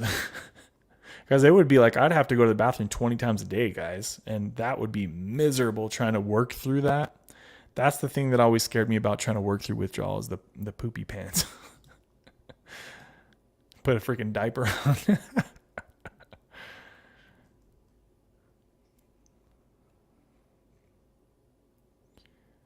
404. Wow, guys. I don't know how I'm gonna catch you all in the comments. I'm gonna start scrolling faster. I keep saying that, but I really need to start scrolling faster.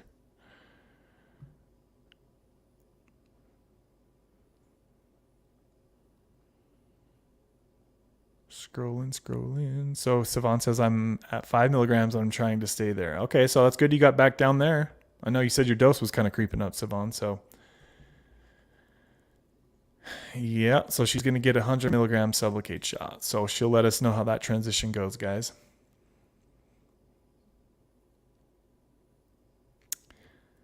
Hector, make sure that you keep us in the update how your transition goes from taking those blues to the Suboxone. Let us know how that goes, Hector.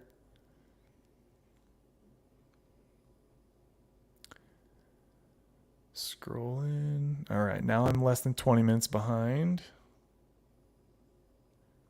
So Sherry says, I know everybody's different, but when tapering, when do you start feeling withdrawals? Is it 2 milligrams or below? Yeah. You should definitely not be having any physical withdrawals until you're well under 2 milligrams, in my experience. But if you're doing a rush taper, that's something totally different.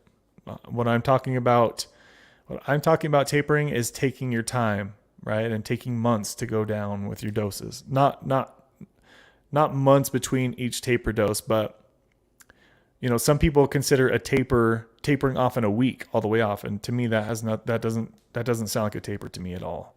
Tapering is going down to the next dose and stabilizing, waiting a little bit, then going down to the next dose. And usually Suboxone tapers take 6-12 months, somewhere around there.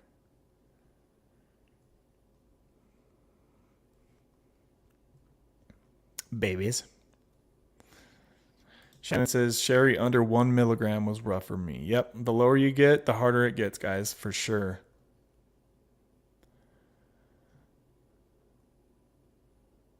So Kimmy says below 2 milligrams is when most start to feel it.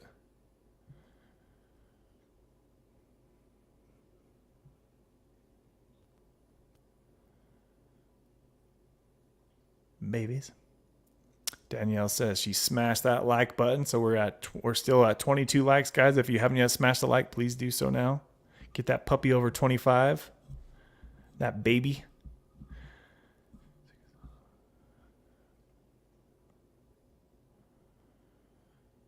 All right, I'm finally pulling on you guys in the comments, so I'm trying to get caught up to you guys. So Sherry says, Kevin, all of it, laugh out loud. I'm at 4 milligrams. I'm doing fine, but I see the doctor tomorrow and I've been having dizziness due to my breathing issues. I'm afraid she'll take me a half. You're afraid she'll take you a half. I don't understand that last part. So you're dizzy. Are you hydrated enough? Are you drinking enough water, Sherry? Dizziness for me is usually related to not drinking enough water. But it sounds like maybe you have something else going on. Make sure that if you guys are dizzy and you're getting headaches or migraines, chances are you're dehydrated. So make sure that you drink a lot of water, guys. And what I mean by that is if you can, get at least a half a gallon of water per day. So if you have to track it and measure it, and I'm not just talking like a cup of water a day, because some people really Some people hardly ever drink water, and it's like you need a lot of water, especially if you're taking bupe.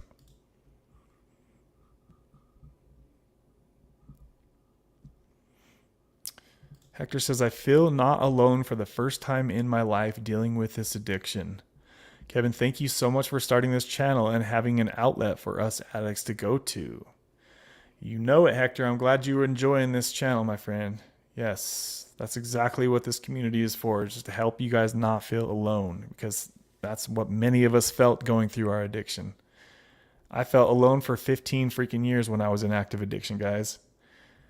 You couldn't talk to nobody about this shit. Nobody understood what I was going through. You know, they can try to understand, but you just don't get it unless you've gone through it yourself. You don't understand what it's like. It's like trying to describe a freaking alternative reality to somebody and they can't see it or experience it themselves, right?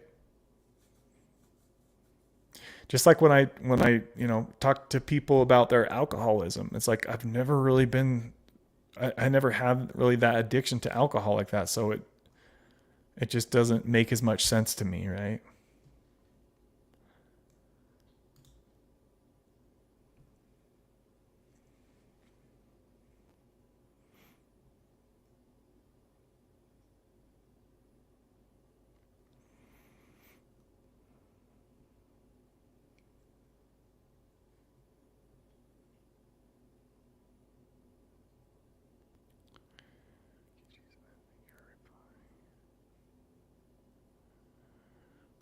All right, currently I'm only 15 minutes behind now, guys. I'm pulling. We've been going for an hour and 35 whoppers.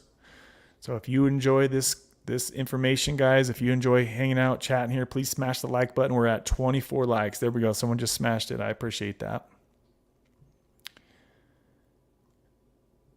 Making her really stressed and so skinny. Yeah, guys, like, you know, because a lot of people, when they take Kratom and they're struggling with addiction to Kratom, they can really, I remember FMD was talking about how you just make cup after cup and just drinking Kratom cups all day long. And it's like, you know, the addict mindset in you is going to want to be on an empty stomach so you get the most out of each dose, right? So it would make sense of why she's getting really skinny if she's really struggling with Kratom addiction. Because you're just going to want to try to get as much as you can out of each dose, and you're not going to have food in your stomach.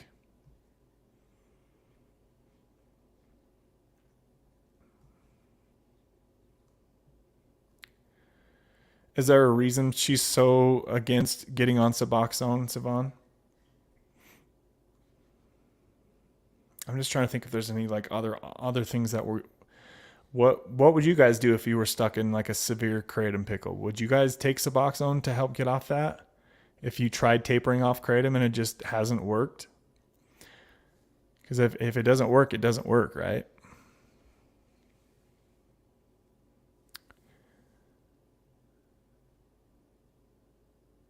So here's Jeff. This is KG's husband, guys. So awesome to see him. Great. He has a picture up here too.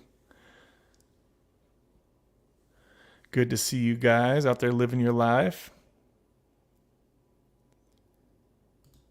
Thanks for watching on the big screen the other day, Jeff. That was cool to hear.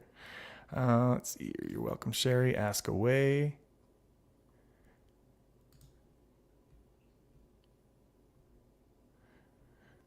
All right. I'm catching y'all. I'm trying to be live with y'all. So that's the whole point of the live streams, is so we can be here in the current time together.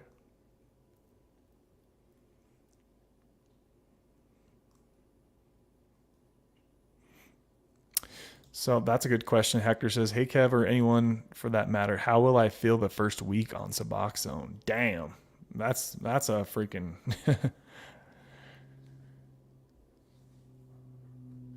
I remember when I was talking to Dr. Chris Park once, he said, you know, when a lot of people find Suboxone and remember guys, that there's always like what was the word I'm looking for? There's always like a stabilization period with every different medication, right? So Hector, just be patient let Suboxone work for you, right? It's going to take a few days for you to get used to how it feels to be on Suboxone and for you to find the right dose. The right dose is really important on Suboxone. You might start to have certain side effects. And so finding the right dose and balancing everything, that is a crucial part of having a good experience on Suboxone, is what I've found in my times. If you go too high with the dose, you're going to kind of feel like a zombie. You're not going to be able to crap for a week. You might have sexual issues or performance issues if you go too high. If you go too low, you're going to be craving opiates and you're going to feel like it's not working. So it's like you need to find that perfect balance with Suboxone.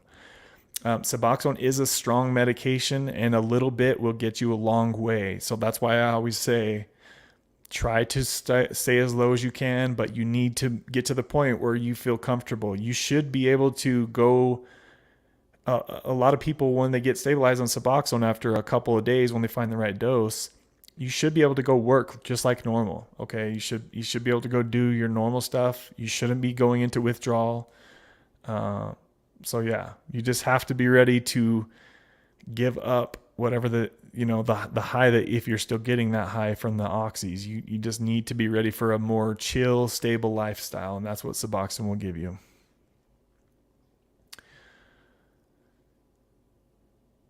I'm not sure if I've said this when you were on before, Hector, but before I found Suboxone and got it the right way from the MAT clinic / doctor / counselor, until I got Suboxone the right way, I kept flip-flopping back and forth because my person getting Suboxone off the streets would keep running out. So I'd have to go back to oxys. And I was like, okay, flip-flopping, right? The second that I got into that clinic, I never had a bad P test once after that. So it's a kind of a gratifying experience to be able to show your counselor, look, we're doing this. This is working. We're doing this. I want sobriety. I want to be normal and productive. And you show them that, like I said before, by giving them the right urine sample.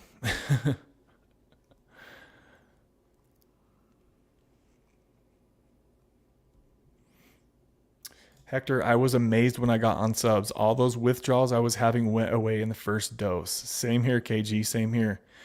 Yeah, I remember I was in severe withdrawal. I had no idea what Suboxone even was. And one of my friends said, come on over. I have something that will work. I didn't believe him that it would work because I was that miserable. He gave me a little, it must have been like 1 milligram. Like, it was tiny, guys. He's like, put it under your tongue, swish it around in your mouth, and hold it in your mouth for like 10-15 minutes. I was like, this is disgusting. And I had to go to work right after that. And I was like, holy crap, dude, I'm totally fine. It really worked. And it was a small ass dose. And I had a high tolerance to opiates, guys. I didn't even really know that I was in withdrawal. Like, I didn't know withdrawal was a thing for many years. I would go to work in full-blown opiate withdrawal for a government job, guys. I did that for a long time. Thank God there was a bathroom that I could frequent, and that was embarrassing because I know people see me go to the bathroom multiple times a day. Damn, man, what a trip thinking back on that lifestyle. What a freaking trip. I had this girl I was so desperate one time that I had to reach out to somebody who I knew had Loratab 10s. And when you have that high of a tolerance, you know that all that ibuprofen or aspirin or whatever the hell it is in those pills, you know it's not good for your liver. So for somebody who's graduated to the Oxy 30s, to go backwards and I remember one time I took like 10 or 15 10s, and it had there were those big ass pills with all that crap. You could feel that my body was like, what are you doing to me, dude? So yeah, gross thinking back on that stuff. Really gross. It's like if I didn't feel guilty enough putting all that crap in my body,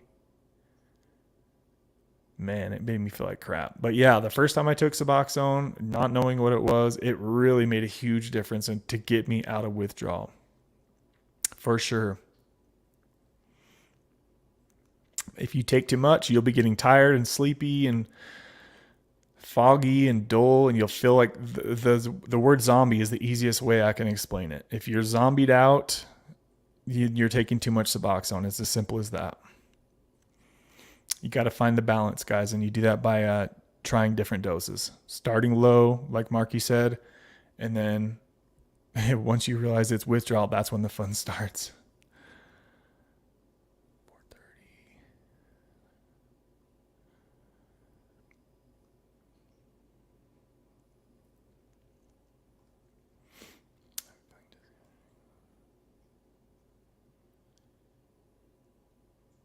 4:30. Sherry, I don't think your doctor would just take you right off subs. That's like human cruelty type stuff. I would definitely hope that your doctor wouldn't just cut you right off. I don't really hear that happen too often, but I have heard that before. But that's really messed up if your doctor did that. That would be very cruel.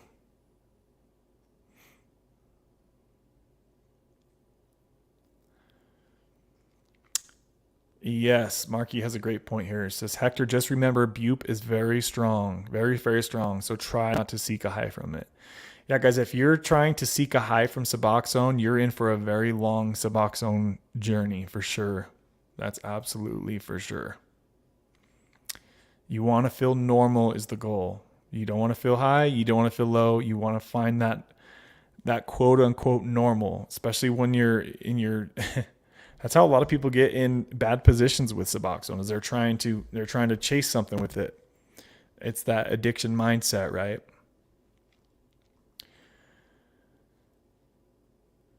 But if you can build a healthy relationship with Suboxone from the very get-go, that's going to save you a lot of time and hassle in the future. I could promise you that.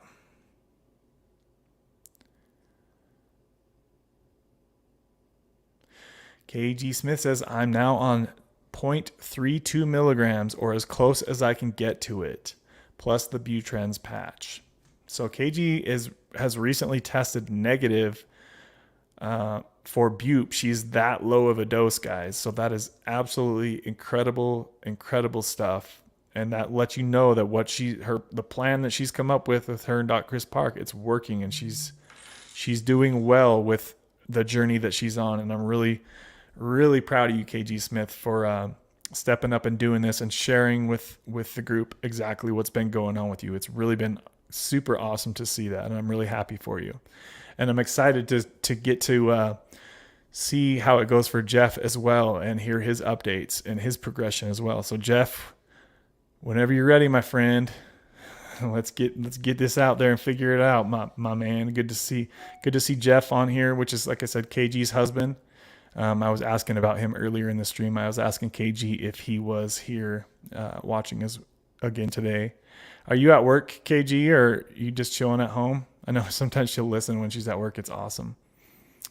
I really appreciate you guys that, even though you are trying to work and stuff. That's weird. That's like a weird text. Even though you guys are like at work, a lot of people will still listen. I know Zach, he's always listening as he's driving his kids around. So it's awesome. That's another reason I try to keep it kind of PG-13, is because I know sometimes you guys are with your children, and I don't want to be over here cussing and dropping F-bombs and all this stuff on a live stream if there might be children listening. So I try my best to keep it PG-13 around here, as you guys know.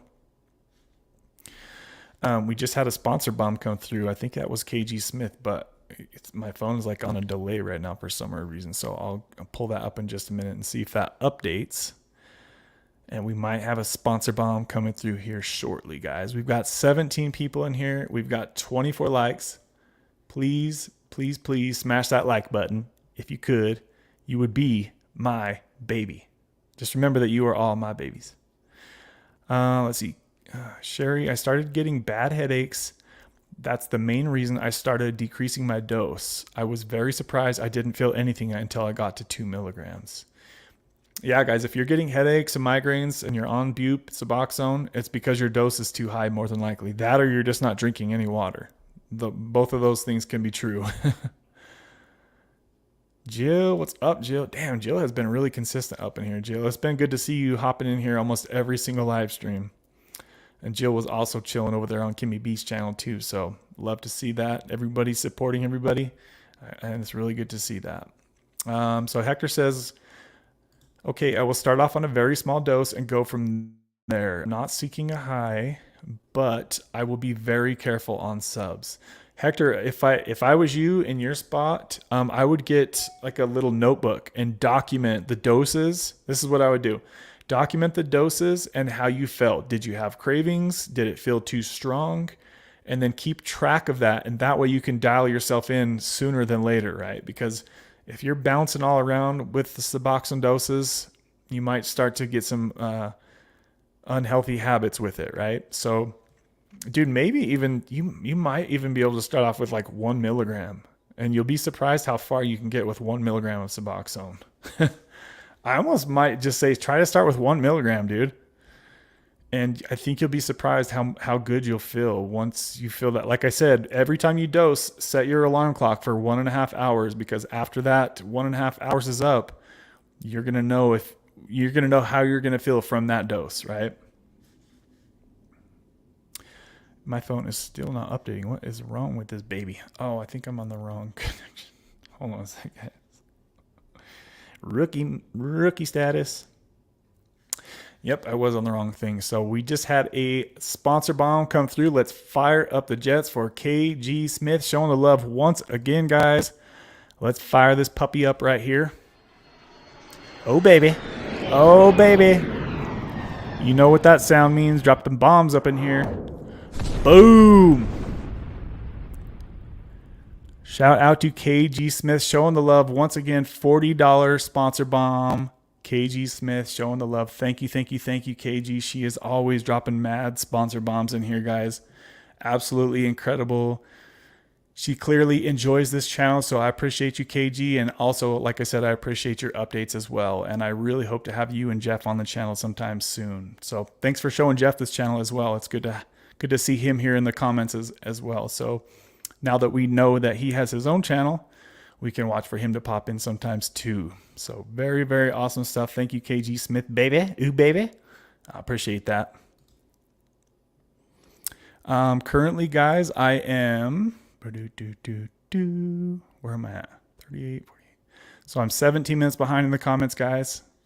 I'm trying my best. We're an hour and 50 minutes. We've been going almost 2 hours. I'm kind of thinking we'll probably try to wrap up in the next 40 minutes or so. So let's try to shoot for a 2.5 hour live stream today, baby. She's tried Suboxone like a tiny dot and she hated it. So she tried it just one time? Yeah, that's interesting. I would be interested to hear exactly like how she felt when she tried it. Yeah, that's very interesting. I wonder what dose she had, and also, like I said, how many grams a day she's taking of Kratom. So it could be possible that she got the dose wrong. Like I said, guys, oftentimes it takes some time to find the right dose for you on Suboxone. So it's definitely not something that somebody could take one time and, be totally perfect on it. It's usually something like you need to find the right dose that works for you.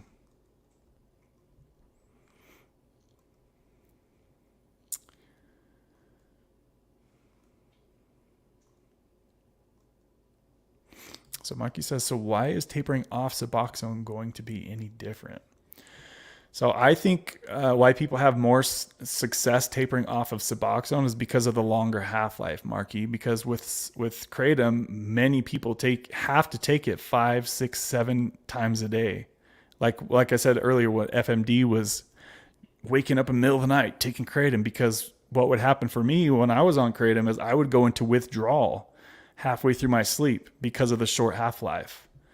So to me, the way I think about things like that is like, the things that can really slow things down should help rewire your brain to get out of that every 3-4 hours I got a dose again. And that's how it is for a lot of people on Kratom.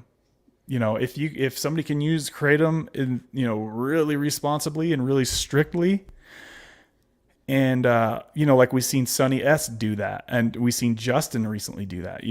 He gives himself 2 capsules a night, every other night or something like that. That is incredible if people can be that strict with it, right? But we often see many times that some people can't have that sort of strictness, right? But it all goes back to the same thing I always say, guys. It's different for everybody. But the half-life is why I personally feel, and you guys are totally okay to have differing opinions than me with my opinions on Kratom and Suboxone for sure. We've seen many different people think different things, and that's totally okay. And we just had another huge sponsor bomb come through. You all know who it is. Kimmy B dropping the bomb once again, baby. She says, did she say something? I don't think she said nothing. Nope. She put a little unicorn on here. Fire up the bomb for a $50 Cash App, baby. Ooh, baby. There goes the bomb. You know what it sounds like, guys. Boom. Shout out to you, Kimmy B, baby. Where is her comment at? Where is her last comment at? Right there, guys. If you guys have not yet seen her channel, get over there and check it out. Subscribe. She's doing live streams now as well. So I know if you're in here watching this, you like live streams talking about this stuff. So if you like what we're talking about here, then you're going to like what she talks about there. So go subscribe to her channel. Her name is right there on the screen. And make sure you let her know K-Dub sent you. Kevin sent you. I remember one time I was telling people about Timmy Ward's channel. I really like his channel, by the way. Timothy Ward. And I seen Tara in the comments, or she was in the comments, and then I also seen Mama Cindy left a comment. She was like, Kevin from Kicking Addiction was talking about you. Like, it was so cool to see that. Like, you know, it's just like helping other people on their channel as well. I think that's awesome when people do that. So Kimmy says, if I could go back, I would have just tried to get off the Norco on its own and skip the subs, but life didn't work out that way. So you do what you got to do. And that's a great point, guys. If you can just taper yourself off the Norco, that's the best way to go for sure. And same with Kratom. If you can keep things simple, because it kind of goes back to what do they call it? The devil you know is better than the devil you don't know, whatever, right? So yes, if you can taper yourself off of Kratom, guys, that's the way to do it. I would never just say, you know, you're on Kratom, you can't get off. You're on Kratom, you must go to Suboxone. I would never say that. Always try to taper yourself off whatever you're on first. If you try that a few times, that's when you might think about switching things up, right, guys? I tried to taper myself off of Oxy 30s, and that shit never happened. I couldn't even get close. There was absolutely no way. The only way I could get off of Oxys was going into withdrawal. And the only reason I would run into withdrawal is because the person that I was getting them from ran out, right? It wasn't like it wasn't anything else but that. That was the only reason I ever went into withdrawal. And like I said, I didn't even know withdrawal was a thing for many years. So like I said, I tried to taper myself off of Oxys, and that just was mission impossible for me. So Suboxone really, Suboxone has been a hell of a time. Hopefully everybody knows Suboxone is hard to get off of. I will never deny that ever. It is a pain in the ass to get off of Suboxone, but especially if somebody's out there messing with fentanyl, it's not even comparable to me. Get on Suboxone if you're messing with fentanyl, guys. This shit is not a joke. That's the one that I will say, you're not going to be able to taper yourself off fentanyl, guys. That's not going to happen. That being said, somebody will probably say, oh, but I just tapered off fentanyl. Have you guys ever heard anybody being successful tapering themselves off of fentanyl? I don't think that's possible. I really don't. But that's a great point that Kimmy just said, guys. Very great point. Try to keep it simple if you can. Taper off whatever you're on and you're wanting to get off. Try to taper yourself off. If you can't do it, you can't do it.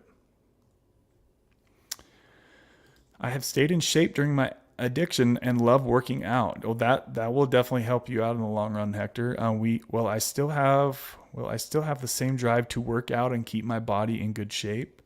I would guess and hope that you would be more. I would hope that you would be more into that stuff, because you're on a better life path, right, Hector? You should start getting a lot of your life back. You know, if you're looking at the clock constantly, thinking when you're going to get your next dose of oxy because it runs out so fast, then you should start getting a decent chunk of your time back in life. But I would hope that you would be more into trying to be as healthy as you can, because you're in recovery now, right? You're trying to get your life back.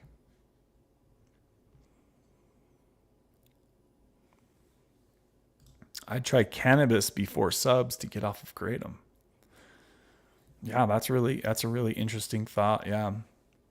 Yeah, it sounds like cannabis might work better for Scott. You could definitely try that. I'm the kind of person that does not do well with cannabis at all, so that definitely would not work for me for sure. Kratom is trash, Shannon says. Yeah, it sucks, guys, to be, chemically addicted to these medications.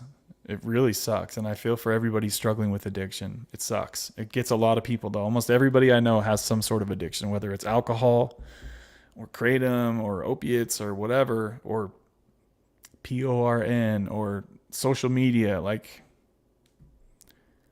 it's all really similar, right? Escapism. Man, I wish I wasn't stuck on the other side with Xfinity right now. Hector Kevin certainly has maintained his physique. Yes. Yeah, and I maintained my physique even when I was taking all those oxys every day. Like, the gym is the one thing that probably saved my life when going through active addiction. It's the only thing I looked forward to other than waking up and popping 730s at once. That was my day, really. I would get that rush of euphoria first thing in the morning with my coffee. Just thinking back, I can picture this moment. So it's like it was yesterday.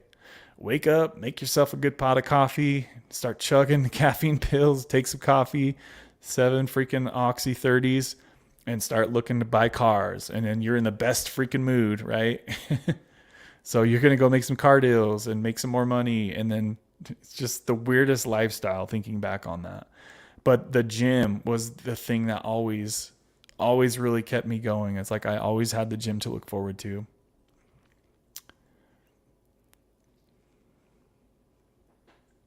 Savon says, Kimmy, I was on Norcos too, and I was off for 9 months, and then they put me on an orphan for depression. I'll be talking about that a little bit more in my video. My sister literally just put the powder under her mouth. Oh, Kratom? Under her. What? So she just takes the powder raw like that? Oh. Ooh. Oh, kind of gives me chills. If that's what you're saying, Savon. Unfortunately, cannabis gave her a lot of anxiety. Yeah, see, so that's how I am with cannabis, is it just freaks me out. It puts my head in an uncontrollable space.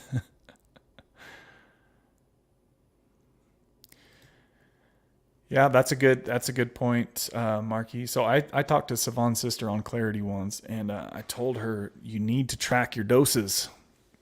So you get an idea of where you're at. If you're not tracking, especially if you're scooping powders, it can be so easy to get in a really bad place with Kratom, guys. So if you can take the capsules that Marky just said, that will definitely help. She's got to do it regardless of what she takes. Yep, that's a good point too. That's a very good point. That's a damn good question right there. Does she want to quit? If you don't want to quit the thing that you're taking, then it's going to be pretty much mission impossible.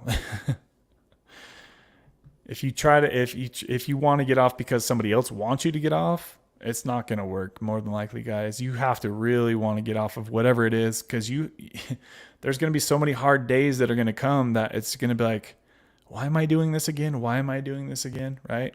If you don't really want to get off of Kratom, don't even try, because it's not going to work. Same with Suboxone, guys. If you don't really want to get off of Bupe, you're not going to have the best of results. I can tell you that. I can tell you that from my personal experience. Clearly, it hasn't been a major goal for me to get off of Bupe, or else I would have done it, right? So it's like you kind of get in these moods. It's like, I think I want to get off. Yeah, let's, you maybe see a video like that we talk about some stuff here. And then it's like, did you really want to get off though, man? Because you didn't do it. So sometimes your brain can trick you into thinking you want to get off but if you want to get off, you really got to want it, guys. This stuff is hard stuff.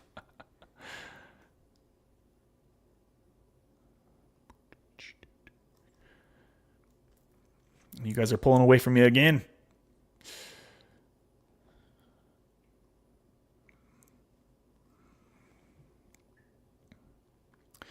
That's the thing, Scott, is everybody would say the same thing to me. You just need to try a different strain. Man, I tried so many different, and I remember people used to say the same thing to me with, what's it called? What's that fishy food called?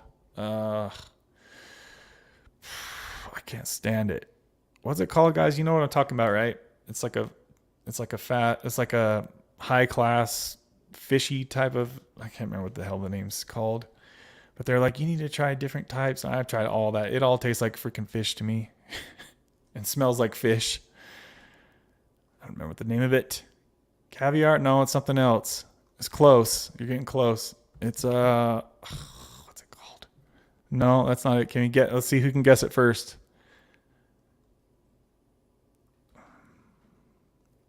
What's that type of food, guys? Now I can't think about it. What's it called? No, it's not roe. Nope, not escargot. What the heck is it? It's a type of fish. Nope, not lobster. They have like egg rolls that come with it. Nope, not sardines. What is it called, guys?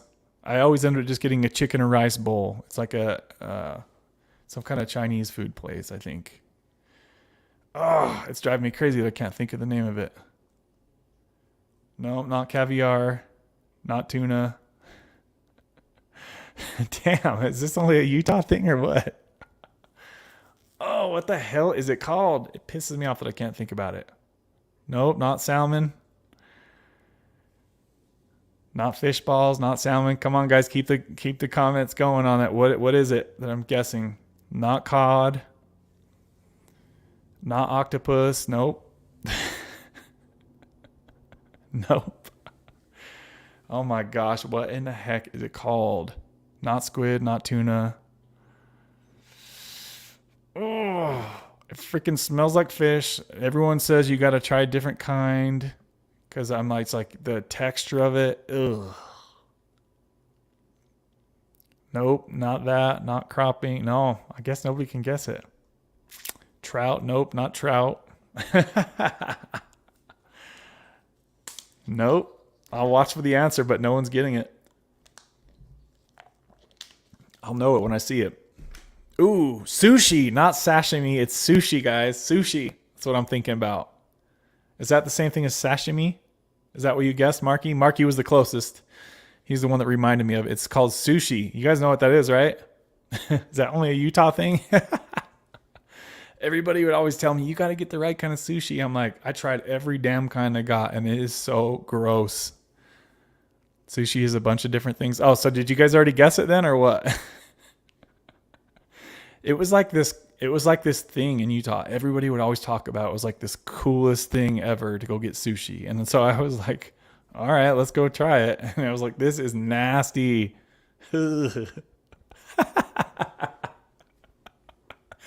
Did somebody guess it and it was like just called something else? Was I wrong? That's hilarious, guys. I was like, how is nobody guessing this? I thought a lot of people do a lot of you guys eat sushi? Ugh. Shit is nasty. So is sashimi the same thing as sushi to you guys or no?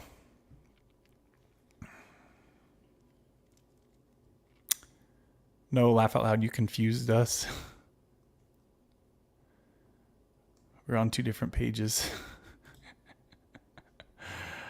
Yeah, it's probably my bad the way I was explaining stuff. I don't know how to word some things like that. Sashimi is a type of sushi. I love sushi. Ugh. That smell, that fishy smell, nasty. All right, I'm so far behind in the comments here. Time to get my speedy scroll on. It's 2 hours and 8 minutes we've gone so far, guys. I'll give it my all this weekend, guys. Hector, keep us in the update. Let us know how it goes, my friend. If you have any questions, we'll be here. What day is it that you're going to be starting on again, Hector? Was it tomorrow? Remember that we do live streams every Sunday, so if you can, hop on Sunday and give us an update. All right, let me get scrolling in the comments here.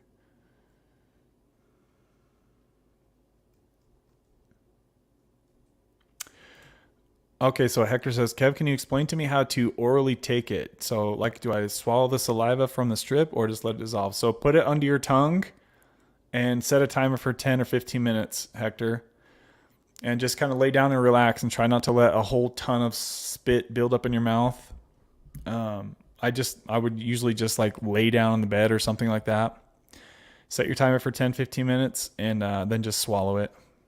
That's how most people do it. But definitely don't just take it and swallow it because then it won't work right.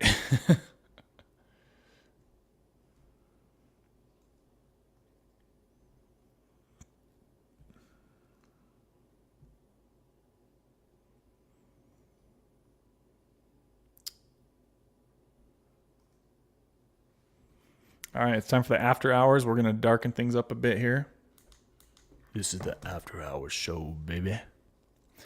See how many likes we got. 24 likes. Dang, the lights fell off. Can we get that thing to 30 before we end the stream, guys? Please smash that like button. Please smash the like. I would appreciate you.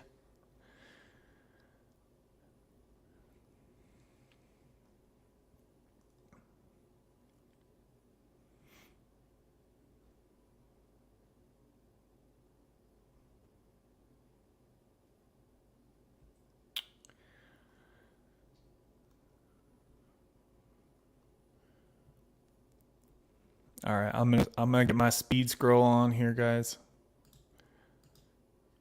Whoa, what did I do there?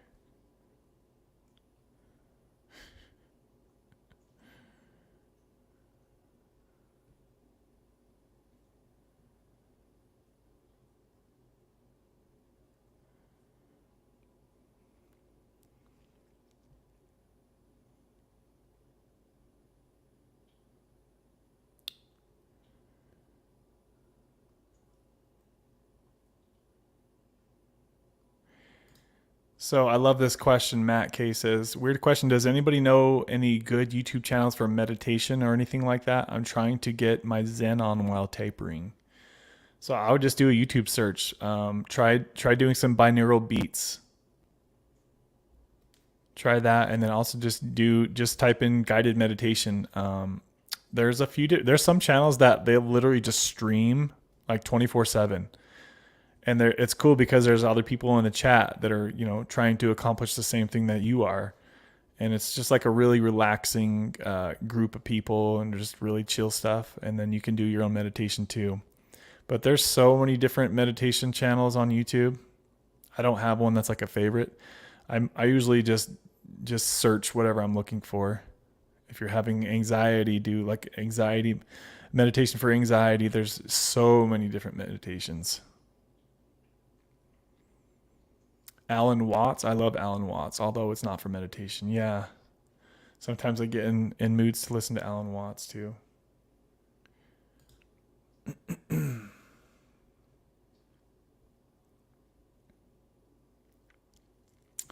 I tried to taper the lower tab and I could not. Yeah, a lot of people are not going to have success doing that because of the short half-life. And that's why I think Kratom is so hard to taper, because of the short half-life.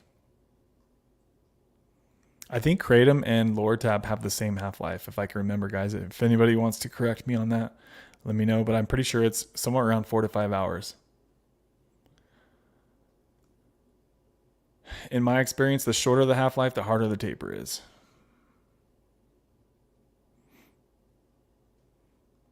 Like, could you imagine trying to taper Coca-Cola, the sniff, with that instant freaking? There's no way, right? That would be like almost impossible. The Coca-Cola, the Coca-Cola Classic. I've tried to get off of oxys on tapering and stop, but I just can't. Hence why I'm getting on Suboxone, and hopefully it will get me back on track with my life. Yeah, it sounds like you're definitely ready for a change, Hector, and that's definitely what will happen.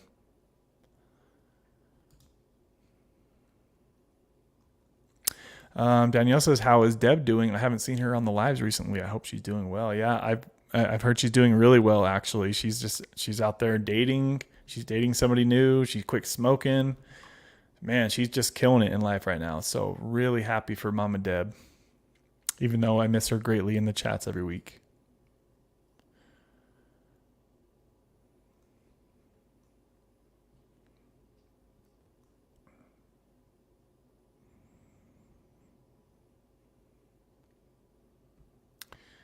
Hector says, "Thanks, KG. I'm excited for the future and have my girlfriend's support and now all of yours." Yep. This is the right place for you, Hector, for sure. This is the perfect place for you, my friend. Sundays and Wednesdays, remember, we live stream every week. Does Suboxone get rid of a fever? It can help that, and it can also hurt that because,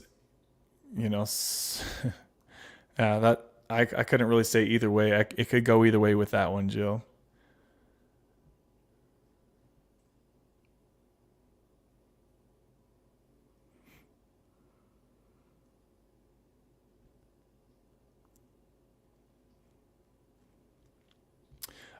Hector, so here's an interesting comment by Hector. It says, "I'll try my best, but I'm hoping I can get the Sublocade shot within a year or two."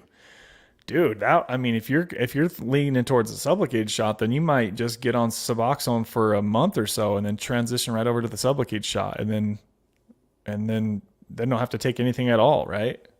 A once a month shot for however long you decide to do it. Yeah, you've got a bunch of different options, Hector. So, and also remember, guys, that we have Brixadi. It's coming to the market here in the next month or two. It's going to be dropping on the market soon. So it's a much cheaper alternative to Sublocade, and they have many more doses available. So we will get more information on that coming soon. I got to get my diet back on point, Kevin. It's all good, Marky. I struggle with that oftentimes as well. I get the cookie cravings at night, guys. It's like, yeah, the cookie monster comes out. You still banging out the gym a lot, Marky? I get to hit the gym today, get it back and bicep tonight. Oh, yeah. I have a similar morning routine, Kevin, just with the dabs instead. Ugh. Oh, she used to have. Okay. So news to threes in Cali. The gym has also been a piece of comfort, and there's nothing better than using while working out. Yeah, I don't think I ever really intentionally tried to take my meds for the gym. I never really was that kind of person. I had a buddy that would just be so stoned. He'd smoke so much weed and then go work out, and he swore by it. And I was just like, how do you do that, dude? I was like, isn't smoking supposed to calm and relax you? Why would you want to go bang weights when you're all under the influence of cannabis? That didn't make sense to me, but he was the kind of person that just liked to smoke all day, all night. So I guess it's just how I think he still does that, actually. He drinks a lot too. The boy drinks at 3 p.m. He's drunk at 3 p.m. as soon as he gets off work. Damn, dude, that would be rough. Just pours it under her tongue, Kev, like it's out of control. Pours the kratom under her tongue, huh? Damn. Yeah, that sounds like if you could get her to take the capsules, that would be a good, huge step in the right direction. If she's just dry scooping this stuff under her tongue, why would you put kratom under your tongue? Oh my God. Yeah, some of the things, some of the ideas that some people can come up with, it's very interesting. I hope things start to look up for her, Savon. Is she doing okay other than that? Is her life in order and stuff? Or hopefully she's not losing her job and stuff. Some people can really go off the tracks with not just kratom, with everything, right? Sometimes Suboxone can really screw people's lives up if they let it get to that point.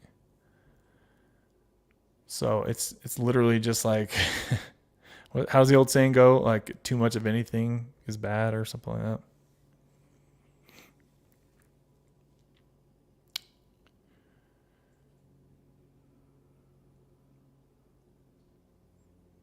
So I'm currently 18 minutes behind and I need to get caught up to you guys. So let's get my scroll on. I want to at least chat with you guys in the live comments for like the last 10 minutes or something. So I need to keep scrolling. I'm watching for, I've never smoked weed. Am I special? That's pretty rare, KG, I think. I feel like most people smoke at some point in their life. I didn't smoke till I was probably 30. That was probably the first time I ever tried the 420. I think somewhere around there. KG, you're the best.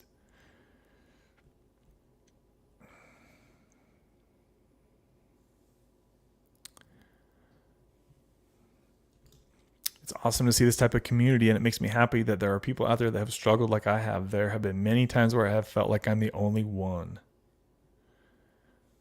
You'd be surprised how many times I've heard just about that same exact comment.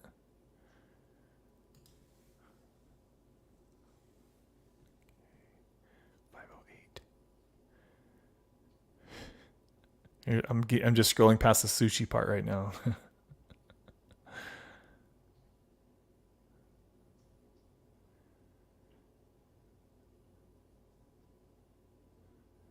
So Hector says, I'm starting on Sunday, but if it's too unbearable, I might have to take it Saturday.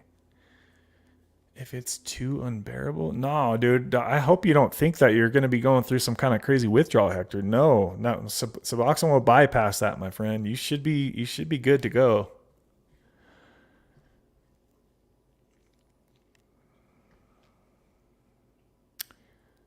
So he's starting Suboxone on Sunday. Dude, you need to check in on the Sunday live stream with us for sure then, Hector, and let us know how you're doing. And if you have any questions like the day that you take Suboxone, I would definitely be interested to hear how you're doing on Sunday. So can you make sure you try to check in with us on Sunday, Hector? Let us know what dose you're on and how you're feeling for those who are considering getting off of Oxy and switching to Suboxone. Let us know on Sunday, buddy. That would be awesome to get that information right then in the moment.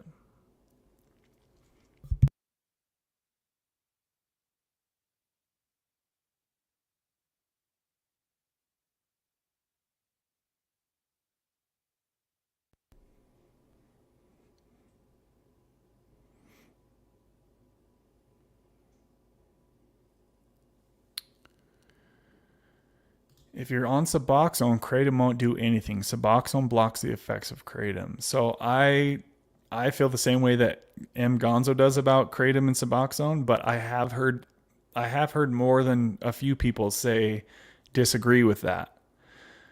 Some people say that they take Kratom and Suboxone in the same day, and I just don't understand why. But some people, it works for them that way. But it definitely wasn't my experience.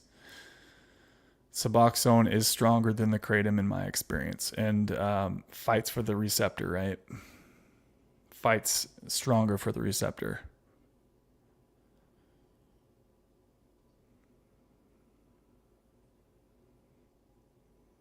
All right, I'm only 10 minutes behind the comments now, guys. We're at 2 hours and 22 minutes.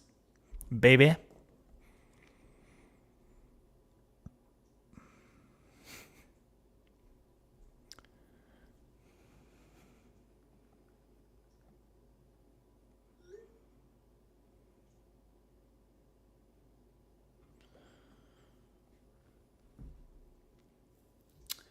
So Scott says, long-term Suboxone use also crushed my testosterone. Yes, that will absolutely happen for sure.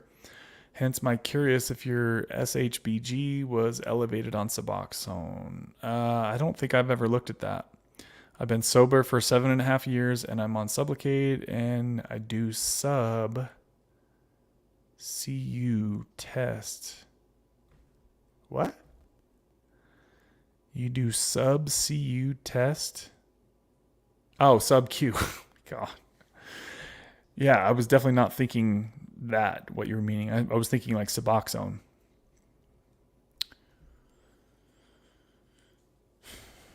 Yeah, guys. Yeah, bupe will definitely kill your testosterone, and so will opiates, and so will kratom. All this stuff will really impact your testosterone in a bad way. The older you are, the worse it will happen too.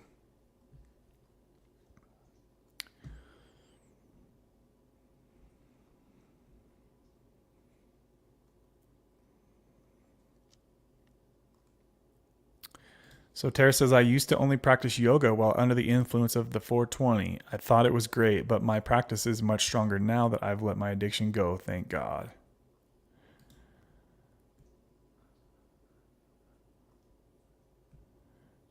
Oh shit, I actually got caught up to you guys. All right, I did it. I did it, babies. So, okay, so Hector's going to be here on Sunday, guys, to let us know how his first day of Suboxone is.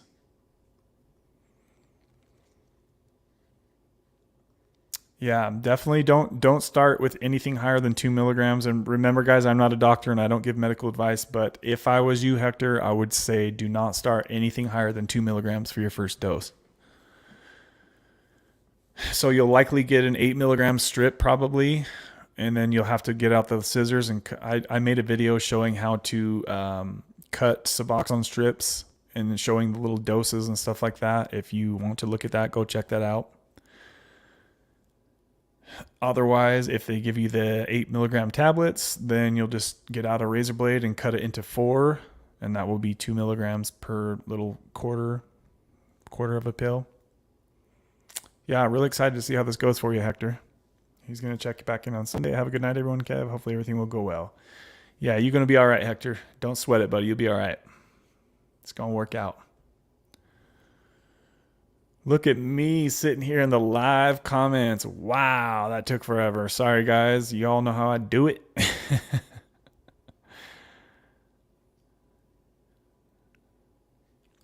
Do you have some acts of service that leave you in a huge state of gratuity and some that don't, and recognize the difference in what triggers that? Oh man, I don't think I've got the brain power to wrap my head around that whole scenario right now, Scott. Sorry, buddy. I've been on here talking for 2.5 hours straight. Your boy's getting rusty here. Oh, neck's starting to cramp, and I got back and biceps tonight. So is all the tornadoes and stuff? Is all that done out there in Florida, Marky, or is it still kind of scary stuff going on out there? Well, that just made me think I haven't heard from Zach, and that's very rare. I hope Zach's okay. Zach, are you on here listening by chance, buddy? Let us know you're all right. Okay, so it's all done. Has anybody heard from Zach? It seems very rare that I don't at least get a comment from him saying that he's driving. He's good? Okay, good. What about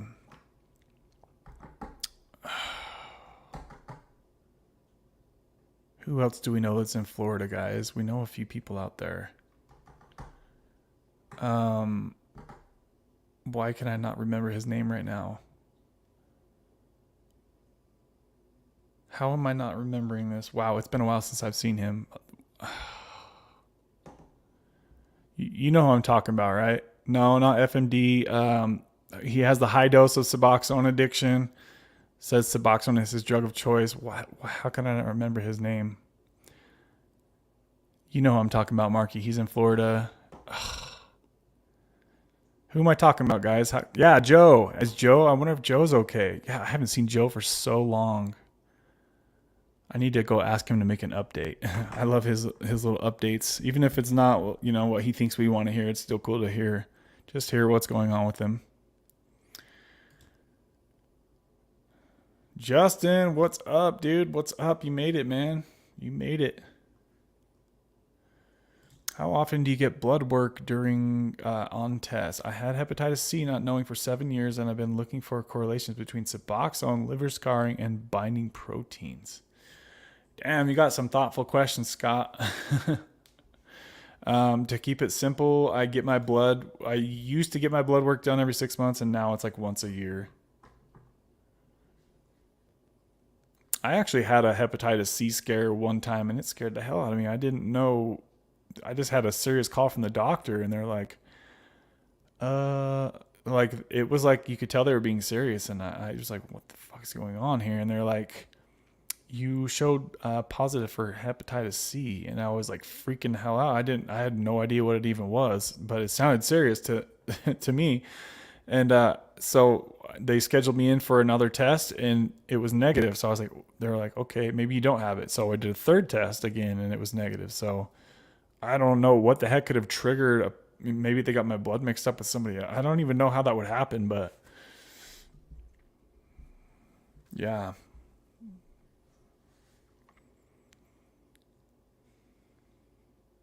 That was literally like 10 or 15 years ago. That was a long time ago. And I'd never used any type of like needle for injection stuff. So I was very confused when they told me that I had that. I wasn't sure how you even get that.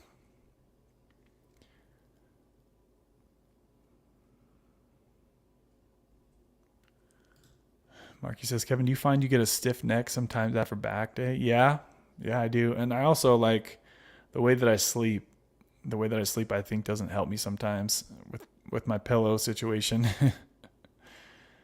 But yeah, sometimes I do, Marky. I've been trying to like do a lot more stretching lately in the gym, like especially if I'm doing anything with legs, because I'll start to cramp up in the gym, and that's really scary when you're getting a freaking big time pump and you start to cramp. That is so scary.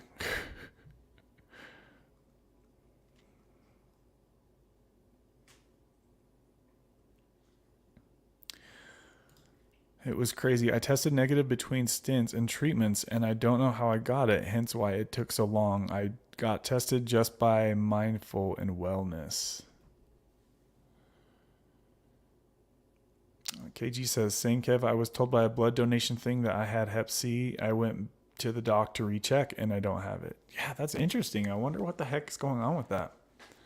I wonder if it sounds like maybe they get false tests sometimes with that.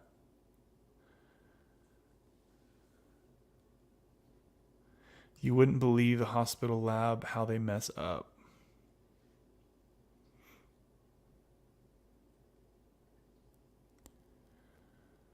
Two hours and 30 minutes we've gone, guys. So Tara's got to roll. I got to get out of here soon too, guys. So Tara says, got to roll. Have a great night, everyone. Lots of love. Good to see you in here as always, Tara. Thank you for hanging out this whole stream, and thanks for sharing your story. And also thanks for that $5 sponsor bomb last week or Sunday. Was that Sunday? Thanks for that on Sunday, Tara. I appreciate that. Also, if you guys didn't know, Tara has recently started her own channel, so go check her out. You see her on the screen right now. Make sure that you let her know that Kevin sent you. I keep saying KW because a lot of people call me KW, but let her know Kevin sent you over there to support her on her channel, guys. She has a lot of great information over there, and just like Kimmy as well. The ladies know a lot of stuff, so they're sharing it with everybody. It's super cool. The medication is like 70 grand, and I got a grant for all of it. 70 grand for a medication for hep C? Is that what you're saying, Scott? Am I understanding you right? So if you have low white blood cell count, do you have HIV? Question mark. I would not know the answer to that.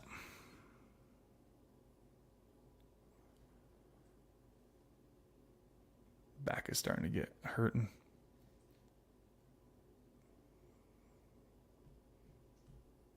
It's so interesting to be here in the live comments versus how I'm usually so far behind. Hey Kev, glad I made it in time. Been busy with family all week. Hope everyone's doing well. How are you feeling, Justin? You feeling all right, buddy?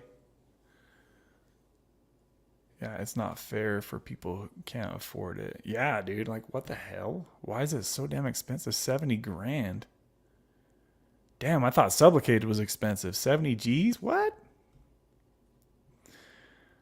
I hear everything. Says I'm hopping on all my accounts and like the video. I appreciate that. Thank you. We've got 28 likes, guys. We're 2 away from 30. We usually always at least get 30, so if you haven't yet smashed the like, guys, let's get that baby over 30 real quick.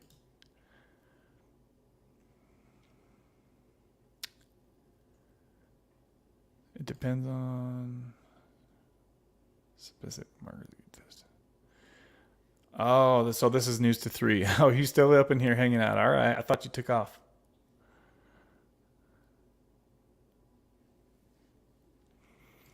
Just eclipsed month 3 of Suboxone free. Feeling really good, guys. Sleep is back without the Kratom for 2 weeks now. The lingering Roni stuff is all gone. Dang. So things looking up for you, Justin. That's awesome, buddy. Awesome stuff. Oh, here's news to 3 again. So he's got 3 different accounts over here. Says, I got you 3 likes. Thank you. Yes, we just got over 30. So thank you guys for smashing that like button. I appreciate you. I go to a community clinic and they help me swing anything I need, Sublocade included. Do you get stomach pain from the Sublocade? Anytime I was on Bupe and I had stomach pain, it was usually because I was constipated. So if you're not having regular full bowel movements, then you're likely backed up from the Bupe. And that can happen to a lot of people and does happen to a lot of people. So if you guys are having stomach problems or pain or bloating or a lot of gas, it's probably because you're behind on your poo schedule. And I know it sucks to talk about, but it's got to be talked about. It's a serious issue, right? So you might have to take certain supplements to help free the junk from your gut, or you might need to lower your dose for a bit until you can get that stuff out. So that's just what I think about that. Baby.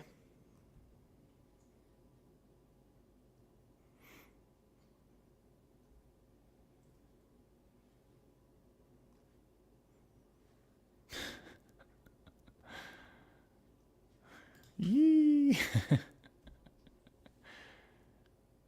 KG says, you're awesome, Justin.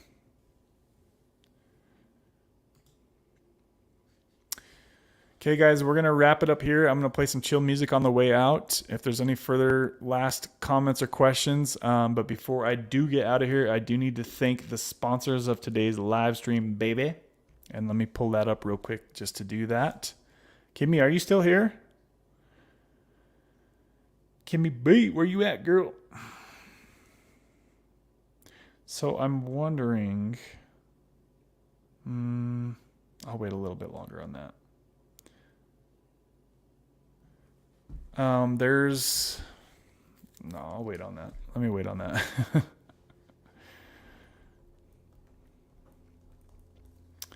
Oh, I did that for. So Jill says, yes, I did. Felt nauseous.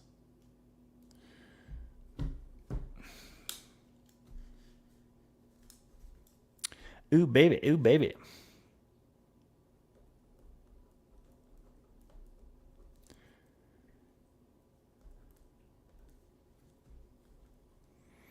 Takes a bit, Justin. It just grinds you but you will endure. The only things I can nitpick is the lingering fatigue and my stomach just will not get back to normal. So, Justin, are you just like too many poo trips a day or what? Is that what you're saying? Or is it something else?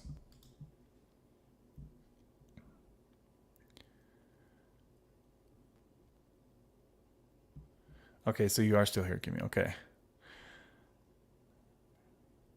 Sober Lifestyle says, apparently I had 4 accounts. This is news to 3 again for the 4th like. Damn, that's beast mode likes right there.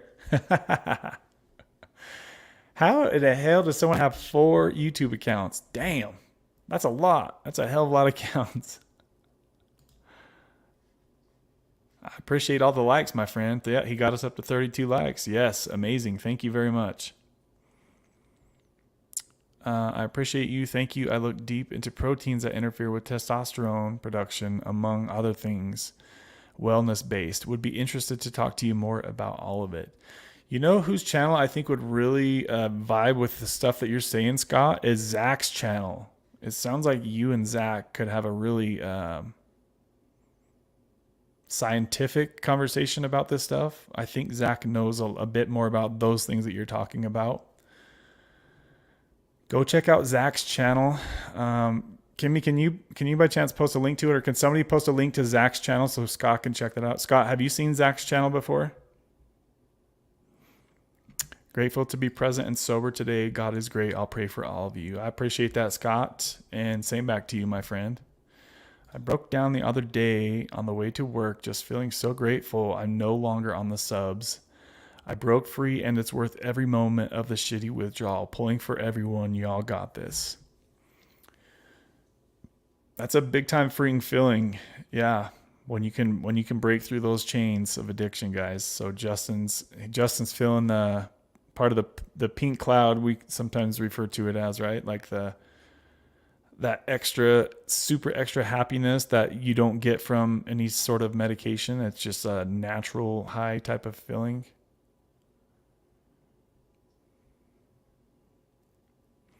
Kimmy just posted a link to Zach's channel, so go check that out, Scott. I definitely think that you would definitely like Zach's channel from the things that I've been hearing you mention today, for sure.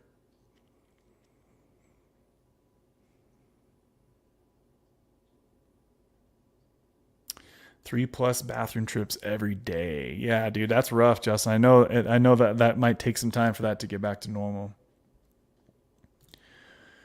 But dude, when you're in like full blown withdrawal, I'm serious. I must have went to the bathroom bare minimum 10 times a day, guys. My buddy's just like, I got the shit. Ugh.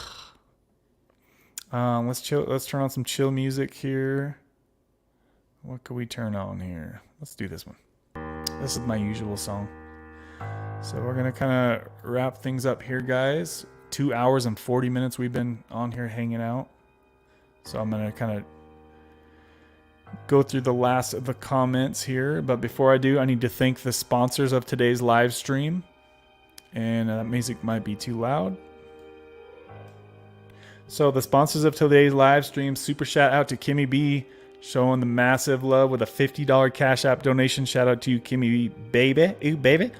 Also, KG dropping awesome sponsor bomb on the chat, as always, with a $40 Cash App sponsor bomb. Shout out to you, KG, and your husband, Jeff. I appreciate Marky's deleting messages again. Also, Marky Rizzo for the $5 Cash App. Shout out to you, Marky Rizzo. I appreciate the love, my friend. And News23 sent a $2 super chat. So I appreciate the 4 of you who sponsored today's live stream. You guys are incredible. Thank you very much for doing just that. Let's see here. Marky, Jill says he's probably doing it. I don't think he's sleeping. Let's see, what time is it? 5:40. No, he probably just did it on accident, I'm sure. Oh, he changed his channel name? Marky says, woo! Let's see. All right.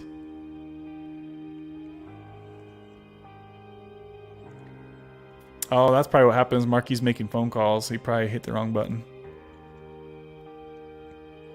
Glad to made it, guys. Appreciate you, Kev. Hope you and Izzy are doing great, baby. Ooh, baby. Y'all have a good night. Thank you, Justin. Thank you for the update on you as well, my friend. So Jill's gonna go get some sushi after we were talking about that. Ugh. I hate that stuff. Let's see. Night, guys. Got to try to get this dumb sadness out of my head. Oh, you better shake that shit off, Kimmy. Don't let it do it. Go hit the gym, girl. Go hit the gym. Go for a walk. Go for a run. Get out the house. Go do something totally random tonight. Go walk through a park and see some ducks. Feed them some bread. Go do something totally random that you don't ever do.